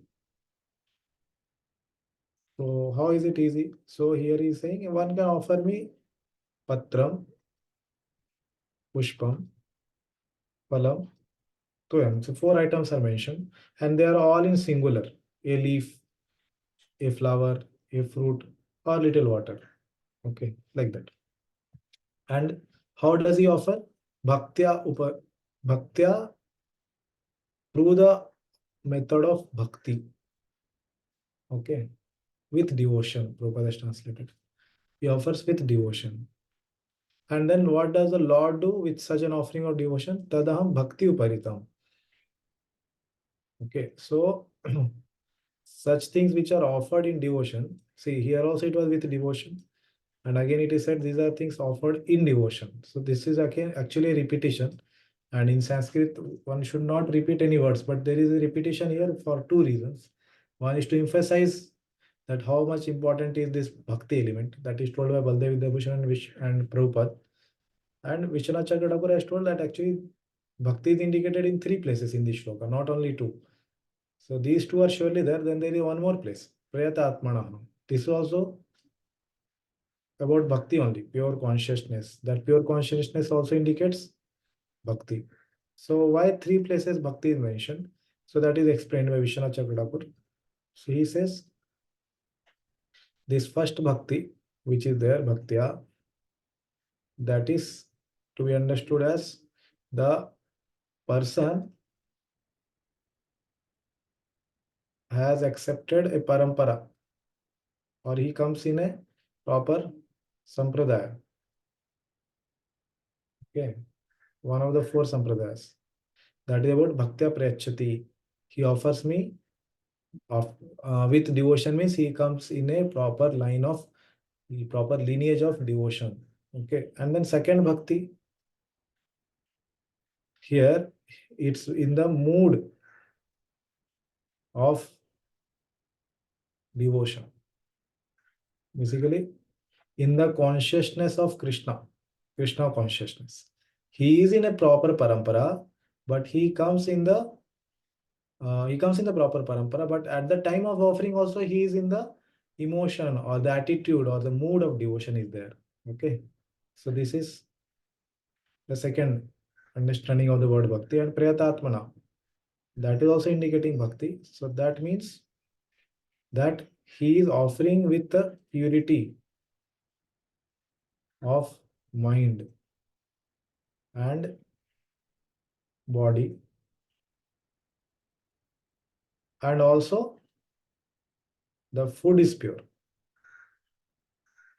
Okay, purity of mind and body is one thing, and then purity of food is another thing. So these are the 3 aspects of bhakti mentioned in this verse, as explained by Vishwanath Chakravarti Thakur. Okay, so only when this whole thing is there, that is, he is in proper parampara, and when he is in parampara, then while offering, he is in mood of devotion, and then his body and mind is pure, and the food is pure.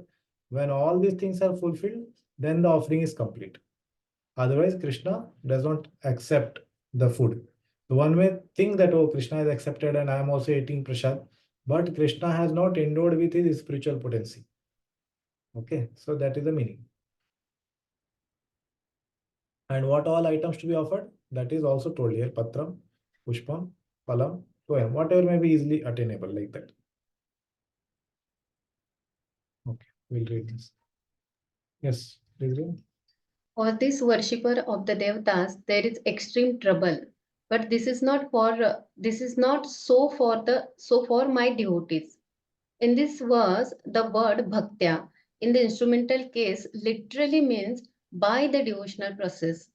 But then with the next phrase, bhaktya uparatam, offered by the process of bhakti, there would be unnecessary repetition.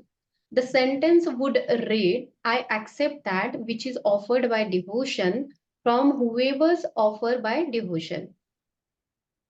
Thus, the word bhaktya in this verse should mean bhaktya sahitah, indicating in this sentence a person endowed with genuine devotion, the real devotee. Yeah, so see here, there is a repetition in this sentence. I accept that which is offered by devotion from whoever offers by devotion. Correct. So what is the meaning of this second word? Bhaktya, it should be bhaktya sahita. Means the person endowed with genuine devotion. He should be having the attitude of devotion. Okay, the real devotee. Yeah. Thus, the meaning should be I accept that which is offered with bhakti from the real devotee, even if he gives just a leaf, flower, fruit, or water. Thus, I do not accept what is offered by persons who are not my devotees, who have only some temporary spurt of devotion. But whatever my devotees give, I enjoy it in a suitable way, asnami. What type of offering is it? He does not offer it because someone told him to offer it, but he gives it out of love, bhaktya uparatam. But if my devotee has an impure body, I do not accept even that offering. He must have a pure body, prayatat manaha, ritually pure body. Yeah. So again, two things are emphasized. So he is offering out of love. Okay. And he is not offering it because he is told to do like that. Okay. He gives it out of love. Bhakti uparitam. Okay. So here the basically the emotions or the mood of offering it or the attitude of offering in bhakti. Like that. Mm. Yeah. So he Lord accepts some simple things also as it is told. But I do not accept what is offered by persons who are not my devotees. So if a non-devotee anytime offers something to the Lord will not accept. Or even if a person who's temporarily having a bhakti, like he may say, oh, today night I was feeling so much bhakti that I was just crying and crying, and then I wanted to offer something to the Lord. I offer this, please accept. No, it is not like that. Just one night crying. That is not what told here. He should be coming in a proper parampara of devotee, and he should have accepted the proper rules of that parampara, chanting 16 rounds every day, accepting only prasadam, following four regularity principles. All these things he is following in his life, not the temporary spurt. Okay. And then second thing here told is that the attitude or the mood while offering the object. And then third thing, so this was first, this second, and third thing was told that there should be purity of the body. Even though he is my devotee, but if he has impure body, I do not accept. So one should not think, oh no, anyhow I'm chanting 60 rounds. Chanting 60 rounds is the best purifier. Prabhupada has said many places that nothing can purify better than chanting the holy name. So I'll just chant once holy name. And even though I have slept 4 hours, 5 hours in the day or in the night, I've just got up after sleeping. And then I will offer it to the Lord. And Lord what? Lord is Bhaktya. He is just Bhavagrahi Janardana. He accepts it by love. No, no, no. Such kind of things is not accepted here. Such temporary spurt of devotion, that also is temporary spurt only. Okay. One should not give examples. There is a person there, karma by khichdi, one example is there. So she used to brush her teeth, and while brushing her teeth she used to take that one and then stir the khichdi also, and then again brush and then stir the khichdi, and Lord Krishna would happily eat. One should not give such examples that, oh, such impure thing also Lord will accept. No, we have to see that what is highlight of that pastime is the bhakti in the heart of that Mataji. Okay, she is very, very elevated lady who has attained the level of prema, and for such a person, like for Shiva Thakur, Lord asked, how will you maintain your family? So Shiva Thakur told, yeah, I will just clap 3 times, and then if the uh, required thing is not coming, I'll jump into Mother Ganga. He had that level of faith, and he was at that level. But we cannot say that Lord is Vahami Ham, Yoga Shema Vahami Ham. He will protect me also like that. I will not do any endeavor. No, our results may not come by our endeavor, but Lord always wants to see the endeavor. So that we know from the Damodar pastime. So one should not give some examples out of context. The example of Karma Bai's Khichdi is in the context that how much great devotion she had that Lord accepted even though it was impure. But for a sadhaka like us, we should have all these aspects in our offering. Okay. Like that. So whatever, basically in this whole thing, these two aspects are very important. One is that punctuality in all deity worship things, whatever, or offering food is obviously part of deity worship. Basically, cooking and offering. Basically, these are all part of deity worship. They are not part of kitchen seva. Okay, so punctuality should be there and purity should be there. These are the two emphases of deity ministry. And for ISKCON temples, though nobody can cook without chanting 16 rounds. Means he should be daily chanting 16 rounds and following four regulatory principles. In ISKCON temples, for deities, nobody can cook otherwise. And in actually Vedic times, only the Brahmanas, second initiated people only used to cook or they used to offer. And some ISKCON temples, it may be that they don't have sufficient Brahmanas. They may have first initiated devotee at least, offer and cook for the Lord. But it's not that one should just consider it anybody can offer and anybody can cook. Cooking is, you know, some menial service. And anybody can cook. If you go to other places like others, Madhva Sampradaya or other places, only sannyasis cook in Udupi Mata and all. They have very high consciousness. Some very highly qualified people only cook. And even Bhaktivedanta Thakur, for serving also, he told only sannyasis should serve. Yeah, so brahmacharis should not serve. Brahmachari should sit and honor prasad, and only sannyasi should serve the prasad, like that. So these are some things, yeah, one should take care. And one should not think that, yeah, anybody who is offering and all, or anybody who is worshipping the deity is always in high consciousness. That kind of assumption also is not good, that anybody who is doing all these things is always in high consciousness. No, we cannot take it just granted. Somebody, even some ISKCON temples, they will not be first initiated, second initiated. They may have some paid pujaris, or they may have some paid people who may cook. But you have to always see the consciousness of that person. Okay, one should not say that, yeah, there are always paid people who are not in high consciousness. They always have low consciousness.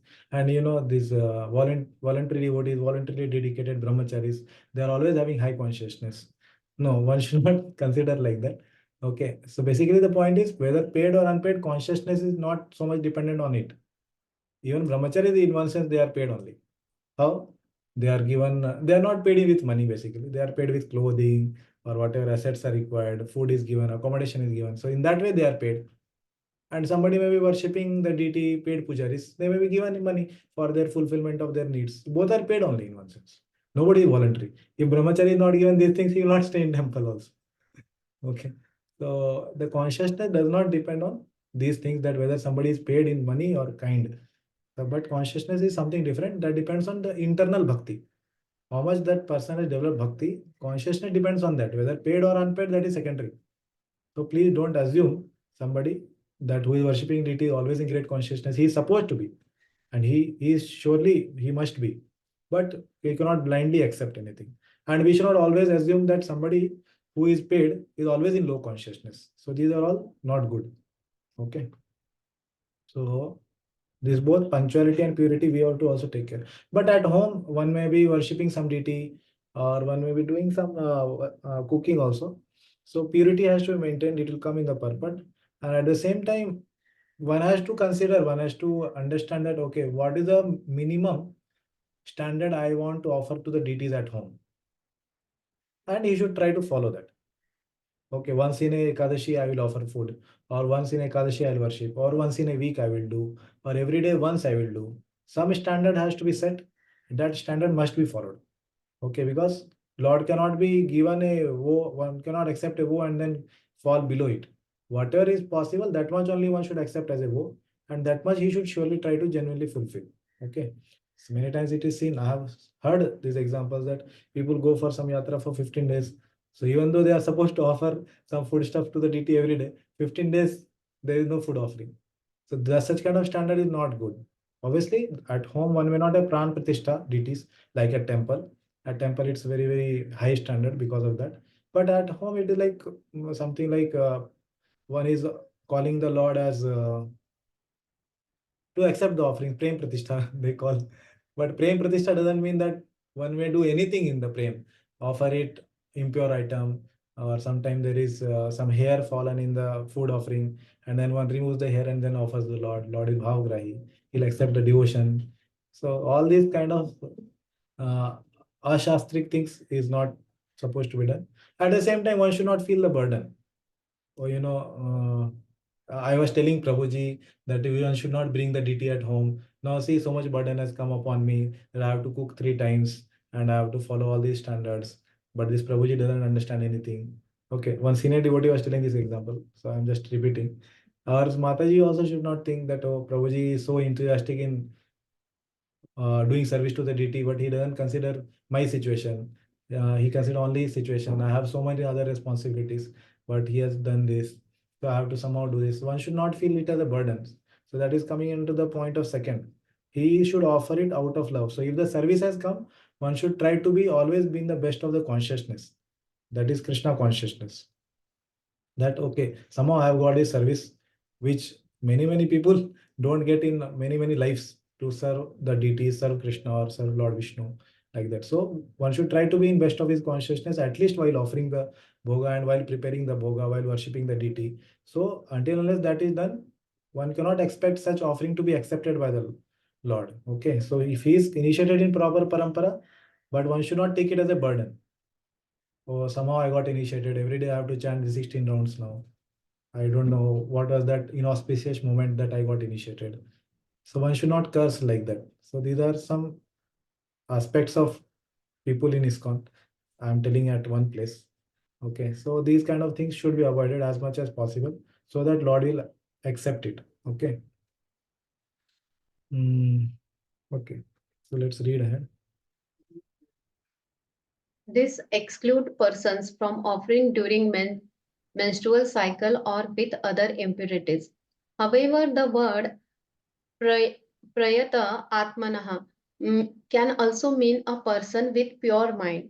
No one except my devotee has a pure mind. Yeah, what is the meaning of this pure mind? Does anybody know? What is the meaning of this pure mind? Without thinking anything else than the performing devotional. Oh, okay. So you can raise hand and speak. 2-3 people are speaking. I don't understand. Prasanna Gopal, yeah, you can speak. So pure mind means the mind is focused on the service of the Lord and not thinking anything else. Not thinking any other activities which we do in general. So those are we don't think at the time of performing that particular devotional service. What are other things in general, like example? Yeah, means example like work related things, like office related things, or planning in the house, or going to the attending some marriage or something, some worldly some planning. Okay. Yeah, worldly activities. We don't think at the time of performing devotional service. Yes. So that is a pure mind. Very good. Yes. Thank you, Prabhuji. Yeah, Aruna Mataji. Prabhuji, it's pure mind means mind or consciousness which is completely filled with Krishna prema. So while doing the service, we do it with the prema. So constantly we are having that consciousness. Yeah, prema is very vague word, Mataji, So prema can mean many things for many people. Something it should be definitive. Devotion? No, that is same word. Devotion, see, for a person, devotion means he may offer it in his own way. My way is devotional way. You understand? Yeah, somebody may offer it something non-veg. This is what devotion for me. This is my prema for the Lord. So you have to define it in some, yeah. What I meant by devotion or prema was what we have learned in our parampara. Basically, just keeping Krishna in the center and not thinking about anything else. Good. Okay. Yeah. Bhakti Mataji. One-pointed attention. Yeah. What is the meaning of that? You have to explain. One-pointed means what is the point? Means without thinking of other material subjects, focusing on the Lord aspect. Example, material subjects. Means as Prasanna Gopal Prabhu explained now. Office time. Yeah. Okay. Okay, good. Yes. Thank you. Kishore Madhav. Ananya Chintan. Yes, that was the answer I was looking at. He is Ananya. Means he doesn't have the desire for basically jnana or karma or ashtanga yoga. Okay. And as others also told, no desire for bhukti or mukti. Okay. So the same thing in other words. Karma means bhukti. Jnana and yoga means mukti, basically. These same things. So he doesn't have these kind of desires. But he has desire only to please the Lord. So as far as that concerns about the other materialistic topics, it's not materialistic for a devotee to think about his work, to think about his family. They are not material things. They are all devotional things for a devotee. If those thoughts come at the time of doing his worship or offering, it should be avoided, but they are not material. They are all meant for the devotee for providing the needed things for his family or for his own maintenance. They are never material. Okay. So they are all spiritual distractions, not material distractions. Yeah, continue. So we'll extend 5-10 minutes. We took a break in. Yeah. As Parikshit Maharaj say, Dhautatma Purusha Krishna Pada Mulam na Munchati. A pure devotee of the Lord, whose heart has once been cleansed by the process of devotional service, never relinquishes the lotus feet of the Lord Krishna, for they fully satisfy him as a traveler is satisfied at home after a troubled journey. SB 2. Yeah, 286. Basically, this is quoted for this purpose. Heart has at once been cleansed, because that is a context of discussion. Yeah. So yeah, please read. The sign of their purity is the fact that they cannot give up the service of my lotus feet. Even if there is a trace of lust or anger, it is insignificant, like the bite of a toothless snake. Yeah, so these are all considered as anartha for him, and it will go away in time because he has accepted the path of bhakti. They are all considered now insignificant. One should not too much think about, oh, I have so many of anarthas, I have so many lifetimes of anarthas in my heart. And many times we hear the example that it's so much filled with dust that when we chant, so all the anarthas come up on the surface. It's like the room locked with millions of years. So those are true, but that is not our focus. Focus is that how I can perform this bhakti with nice consciousness, with proper consciousness. So our focus is more on artha pravritti. Okay, artha pravritti means focusing on the positive limbs of the bhakti which we get absorption in. And then by getting that absorption, the anartha will automatically get nivritta. Nivritti will automatically happen. So our focus should be 80% on this, that how I should progress in bhakti with absorption in those limbs which I get most absorbed in. It may be chanting, it may be reading, it may be hearing, it may be any other thing, it may be worshipping, whatever. But this focus should not be more than 20%. That how I am so much fallen, I have so much anarthas that I cannot perform bhakti only. I cannot do chanting only properly. No, these are not the focus of the devotee. Focus is how I can do chanting better, how I can be more absorbed. Okay, if not, I'm getting so much absorption in chanting now at this stage of bhakti, I can absorb in what I like in bhakti. That one can get absorbed. So that is the focus. Okay, so I will pause here and continue with this purport next time. With the question proper. Okay, so any question on what we discussed till now in this verse or previously? Yes, I have a Aruna Mataji. question. Yes, too. 1 minute. Aruna Mataji. Prabhuji, you mentioned about purity and punctuality.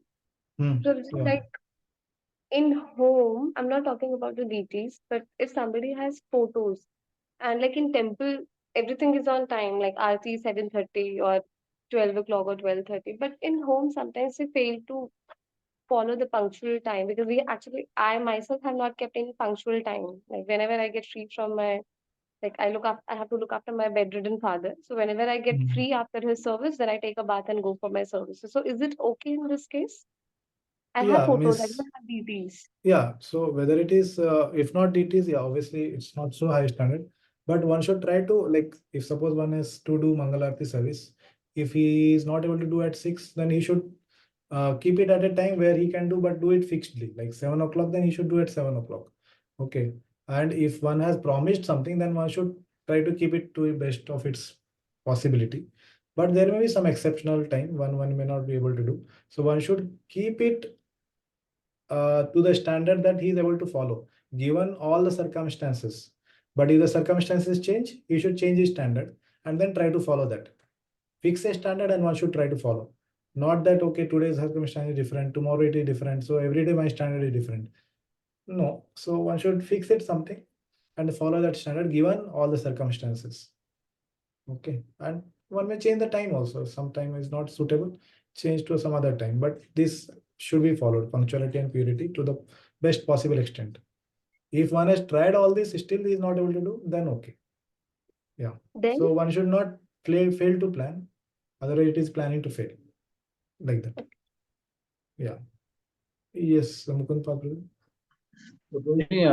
I like there are means, some of the rituals as a practicing devotee, we should follow or not? My question related to this. So there are few rituals, like let's say some samskaras we used to do, like kind of garba samskaras there, some vastu shanti is there, or let's say some of the rituals like Pitrus, whenever Pitru Paksha comes, we should do that. So I have heard in this case, let's say take the example of Pitru Puja, or let's say this Shraddha. So there are two cases, two approaches of devotees I have seen. One is like, as a practicing devotee, I should perform these my duties, and in order to not carry any sin, and it's surely going to, as a, my intent should be to be the Krishna conscious, and to pray to Krishna for my ancestor, like that. This is one approach. Other approach I have seen, that why to entangle in all these things, gets rid of by performing all this duty. Let's do sincerely devotional service, and let's as Lord says, Sarvodharman Parityaja, that generally was people used to quote, and they used to suggest this as well. So which is the correct one, or both is correct, but it again has its own applicabilities and situations? Yeah, both are correct, Prabhuji, actually, but they have their own adhikar. Second person whom you told why to get entangled in this is like the level of Madhavendra Puri, who says that I bid farewell to the morning bath, I bid farewell to all the Sandhya Vandanam, all the Vedic rituals, I bid farewell. That is Madhavendra Puri's level, who is Nirapeksha Bhakta, means he is completely out of Varnashrama system fully. He is neither in the Varna nor in the Ashrama system. Okay, he is completely out of that system and he is completely dedicated. Okay, and he is following the Ajagar Vritti. If somebody comes and gives him something, he'll accept. Okay, so this is very high level standard. Whereas for all others, like those who are sadhakas, for them it is told, even Krishna says that those who are manishi now, those who are very, very intelligent or who are advanced, should also follow the Vedic rituals as per their Varna and Ashrama. Why? Because the people who are not qualified like them, they are qualified, they may give up. But those people who are not qualified, we limited them wrongly and they will fall down. Even third chapter also it comes, Janakadaya, they followed their karma, Varnashma duties. Why? Because they wanted to set example for the society. The society will not think, oh, who is qualified, who is not qualified. They will just follow. This is easy path. Oh, you don't have to do anything, No Sandhya Vandanam or no ritualistic, no Shraddha, nothing. Krishna will take care. So that is easy path. Okay, one can just imitate wrongly. But as you told, the first person who follows it, why he follows is important, not just following. So that Rupa Goswami has explained in Nectar of Devotion in Bhakti Sam Sindhu, that a person who is a devotee, he has faith in bhakti only. He doesn't have faith in the Shraddha and all, but still he does it. Why? For a good reason. That reason is that the people who are not qualified for bhakti, they will imitate him and take the easy path. Okay, so that is one reason. Second is he follows it, understanding that my bhakti does not depend on doing the Shraddha or doing the Sandhya Vandanam. My bhakti depends on chanting, reading, hearing. Navavidha Bhakti. Okay, Shravanam, Kirtanam, Vishnu, Smaranam, Vandanam, Dasyam, Archanam, Sakhyam, Atmanivedanam. All these things are only the things which I should follow in bhakti, and they are only nourishing my bhakti. All this Shraddha and Sandhya Vandanam, what is required for my maintaining of Varna and Ashrama, is not nourishing my bhakti. But still I will do it, but I will not have faith in them. So Krishna says in 18th chapter, Ashraddhaya Hutam Dattam Taptas. Okay, so that shloka it says that anything done without Shraddha doesn't bear results. So if a person who has faith in bhakti does this Shraddha or worship of Pitris or the whatever required for the society level, okay, if he does without faith, he will not get the karma kanda results of that. Without faith he has done, because he has faith in bhakti. But still he does it. Why? To protect the society from deviating. Or another thing Rupa Goswami says, that the people in his family also may criticize. This person has become devotee, has become mad now. He has given up all the things which are the hereditary of our own family lineage. He doesn't follow all that. So devotees are not good. We should not become devotees. Family members will start thinking like this. So that is an anti-preaching by the person. So that person should do what? He should go and do these things, whatever required for the family culture, heritage to be maintained, so that these family members think that, oh, yes, this devotee is very nice person. Even though he has so many other responsibilities, but still he is doing this. So we should also try to become devotees. Devotees are very responsible people. So that is preaching. So he is following the Shraddha. So through by that, what he is doing? He is doing first thing, he is doing preaching to his family members. Second thing, he is not allowing deviation in society. Okay, no deviation in society. And third thing, he has no faith in them. In doing those Shraddha or Sandhya Vandanam or whatever his Varnashma duties are. So he has an understanding, Sarv Dharman Parityaja, but still he does these three things. He follows them to maintain the family members and not to have anti-preaching and not for the deviation of the society, because those who are not qualified for bhakti, they will also give up. And then he does it without having faith. And so that he doesn't get the karma kanda results of those things, going to heaven and all that. Is that clear? Yes, Prabhuji. So in general, understanding is one should follow whatever the external situation may be, Varna and Ashrama, a brahmachari or a grihastha, sannyasi, whoever he may be, follow it, but understand it that those are not the things which nourish my bhakti. The external situation don't nourish my bhakti. What nourishes my bhakti is the 9 limbs of bhakti. Okay. So that's the So, understanding. Prabhuji, I have same one more extended question for this. Can I ask? Yeah. If time is going Yeah, beyond? those who are getting it can leave. Yeah. So, see, I have seen. Is there a chance of sufferings as we are practicing devotee, and as like we are taking some of the things immaturely? Let's say we are just taking it as a very lightly. Let us some of the ritual. Let's say Pitru or some of the things. Let's say Vastu Shanti. Somebody's just saying that no, it's not needed as my home has deity and wherever Krishna is there, that itself is a Vrindavan. I know it to have a Vastu Shanti and things. I will not perform this karma kandi krutya, and let's have as per my own devotional way. I will have these things, and he is not able to understand that I will be going. So such a kind of people will cause some sort of suffering as they are still practicing, and they are simultaneously they have to follow these rituals, but they are intentionally they are avoiding it because of lack of knowledge and things. So such a kind of devotees, I am calling them as devotees because they are following practicing devotees. They will get the sufferings or some sort of reaction, or no, it's not like that. They will be protected from this. Okay. See, bro, two things are there. Your question has two aspects. One is whether they will get suffering or not. So first thing is very clear that suffering in the life of devotee is not given because he doesn't follow some rule or not. It is given in the law in the devotee life because of two things. One is aparadh. Okay. Second is desire of the Lord. Okay. So this is the two reasons for suffering of devotees. There is no third reason. Whether he followed karma kanda, whether he followed some ritual, whether he followed vastu, whether he went to astrologer or not, they are never the reasons. They are only looking external reasons. And who is the devotee? Devotee means he has two things: faith in scriptures, which are telling about bhakti, faith in the Lord, like Vishnu or Krishna. Okay, so he is a devotee.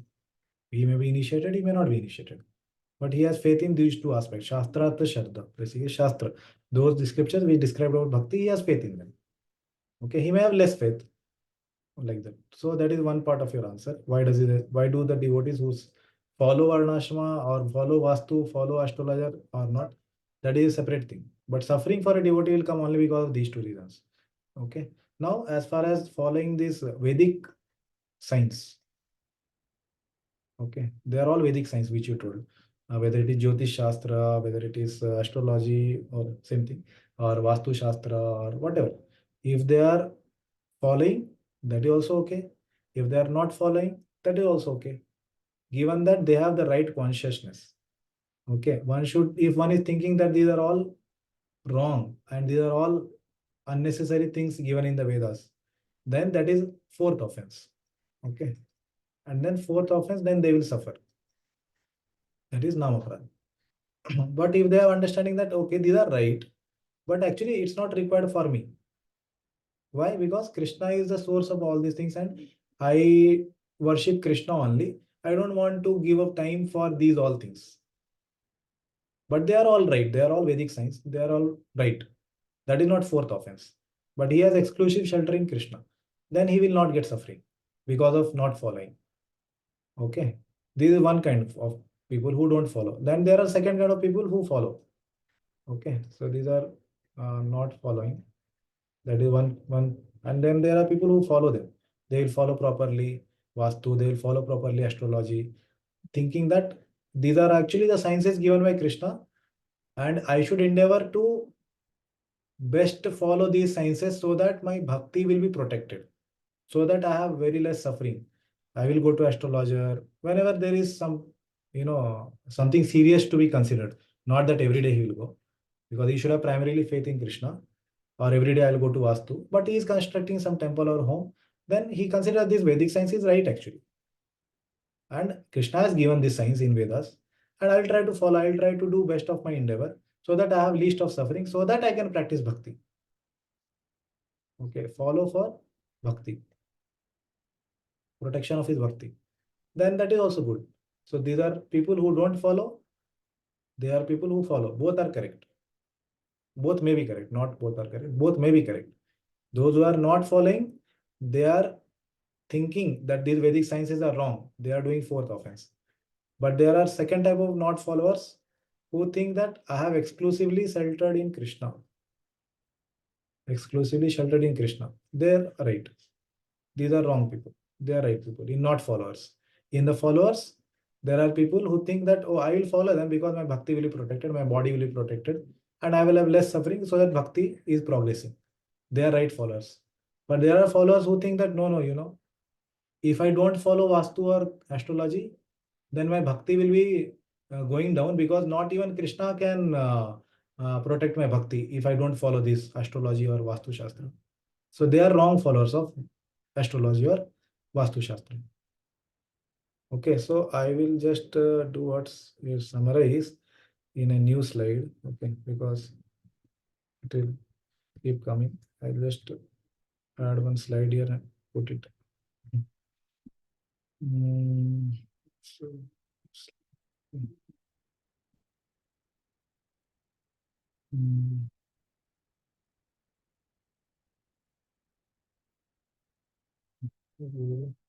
so there are first type of, okay.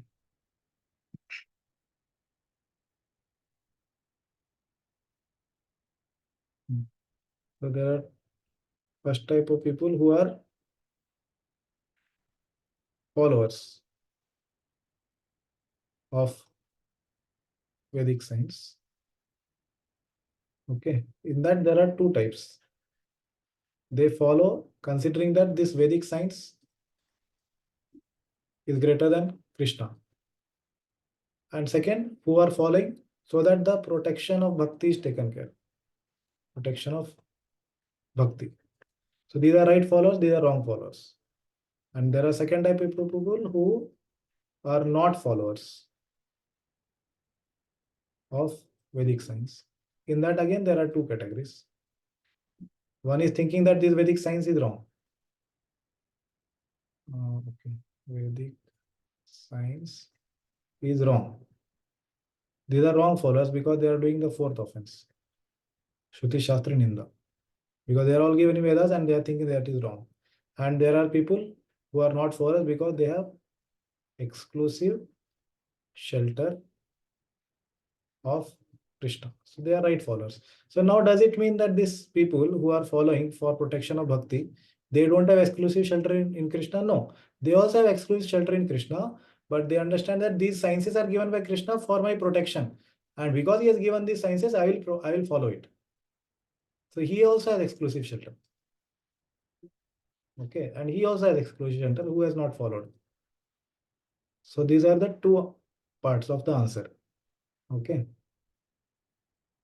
Any clarification on that? No, thank you, Prabhuji. Very nicely explained this. Thank you. Yes, Bhakti Leela Mataji. Hare Krishna, Prabhuji. Prabhuji, I have a question related to association. So I heard in one of the lecture that that lecture conclude on association. They said ki 20% association with junior, then 20% association with senior, and 60% association with equal. So my confusion is 60% association with equals. So on what basis? Means on the level of their means age level, or on the level of spiritually progress, spirituality level? Yeah, basically what this idea is trying to tell is this 60% is not based on age level. This is based on like-minded people.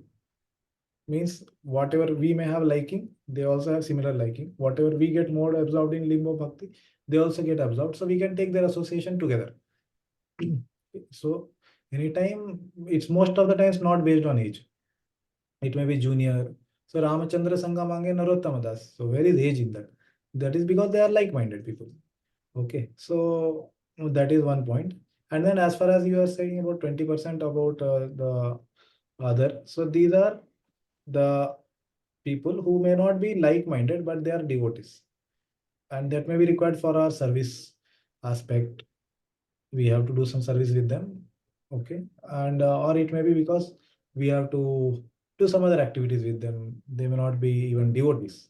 Okay, like we may have some office job or something. So they are like that. Okay, that is one way of understanding the whole thing. Other way, it may be understood as that person may be having in mind age only. But as such, age so much is not given preference in our Vedic scriptures, whether it is Sukdev Goswami speaking, even Chaitanya Mahaprabhu says that what is the use of a big, long number of years, okay, if it is not with Krishna consciousness. So age is not so much given preference in our parampara, but it is more about the advancement of the person based on his level of bhakti. That is considered more seniority. So Bhaktivinoda Thakur has examined this and told there are many factors for deciding who is senior. So in that, age is also a factor, but the most prominent factor would be the bhakti which they carry in their heart. And how to know how much bhakti they have in their heart? So I told in the last class, there are symptoms of people who are at the stage of nishtha. Okay, and there are symptoms of people who are at the stage of bhava.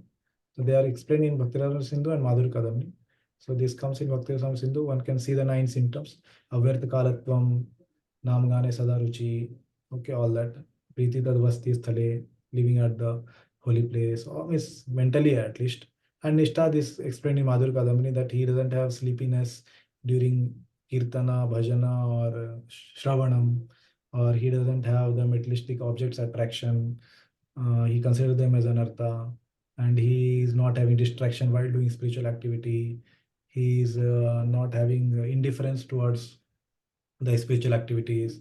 He is not having uh, anger, greed, pride, which are not engaged in Krishna service. So these are all symptoms of persons having anarthas in their heart, and they are not at the stage of nishtha. So this is the most prominent thing. And then there are other factors which may be post, position, or age. So these are considered secondary. Okay, like that. Is that okay? Thank you We very are much. okay. Yes. Okay. Hare Krishna.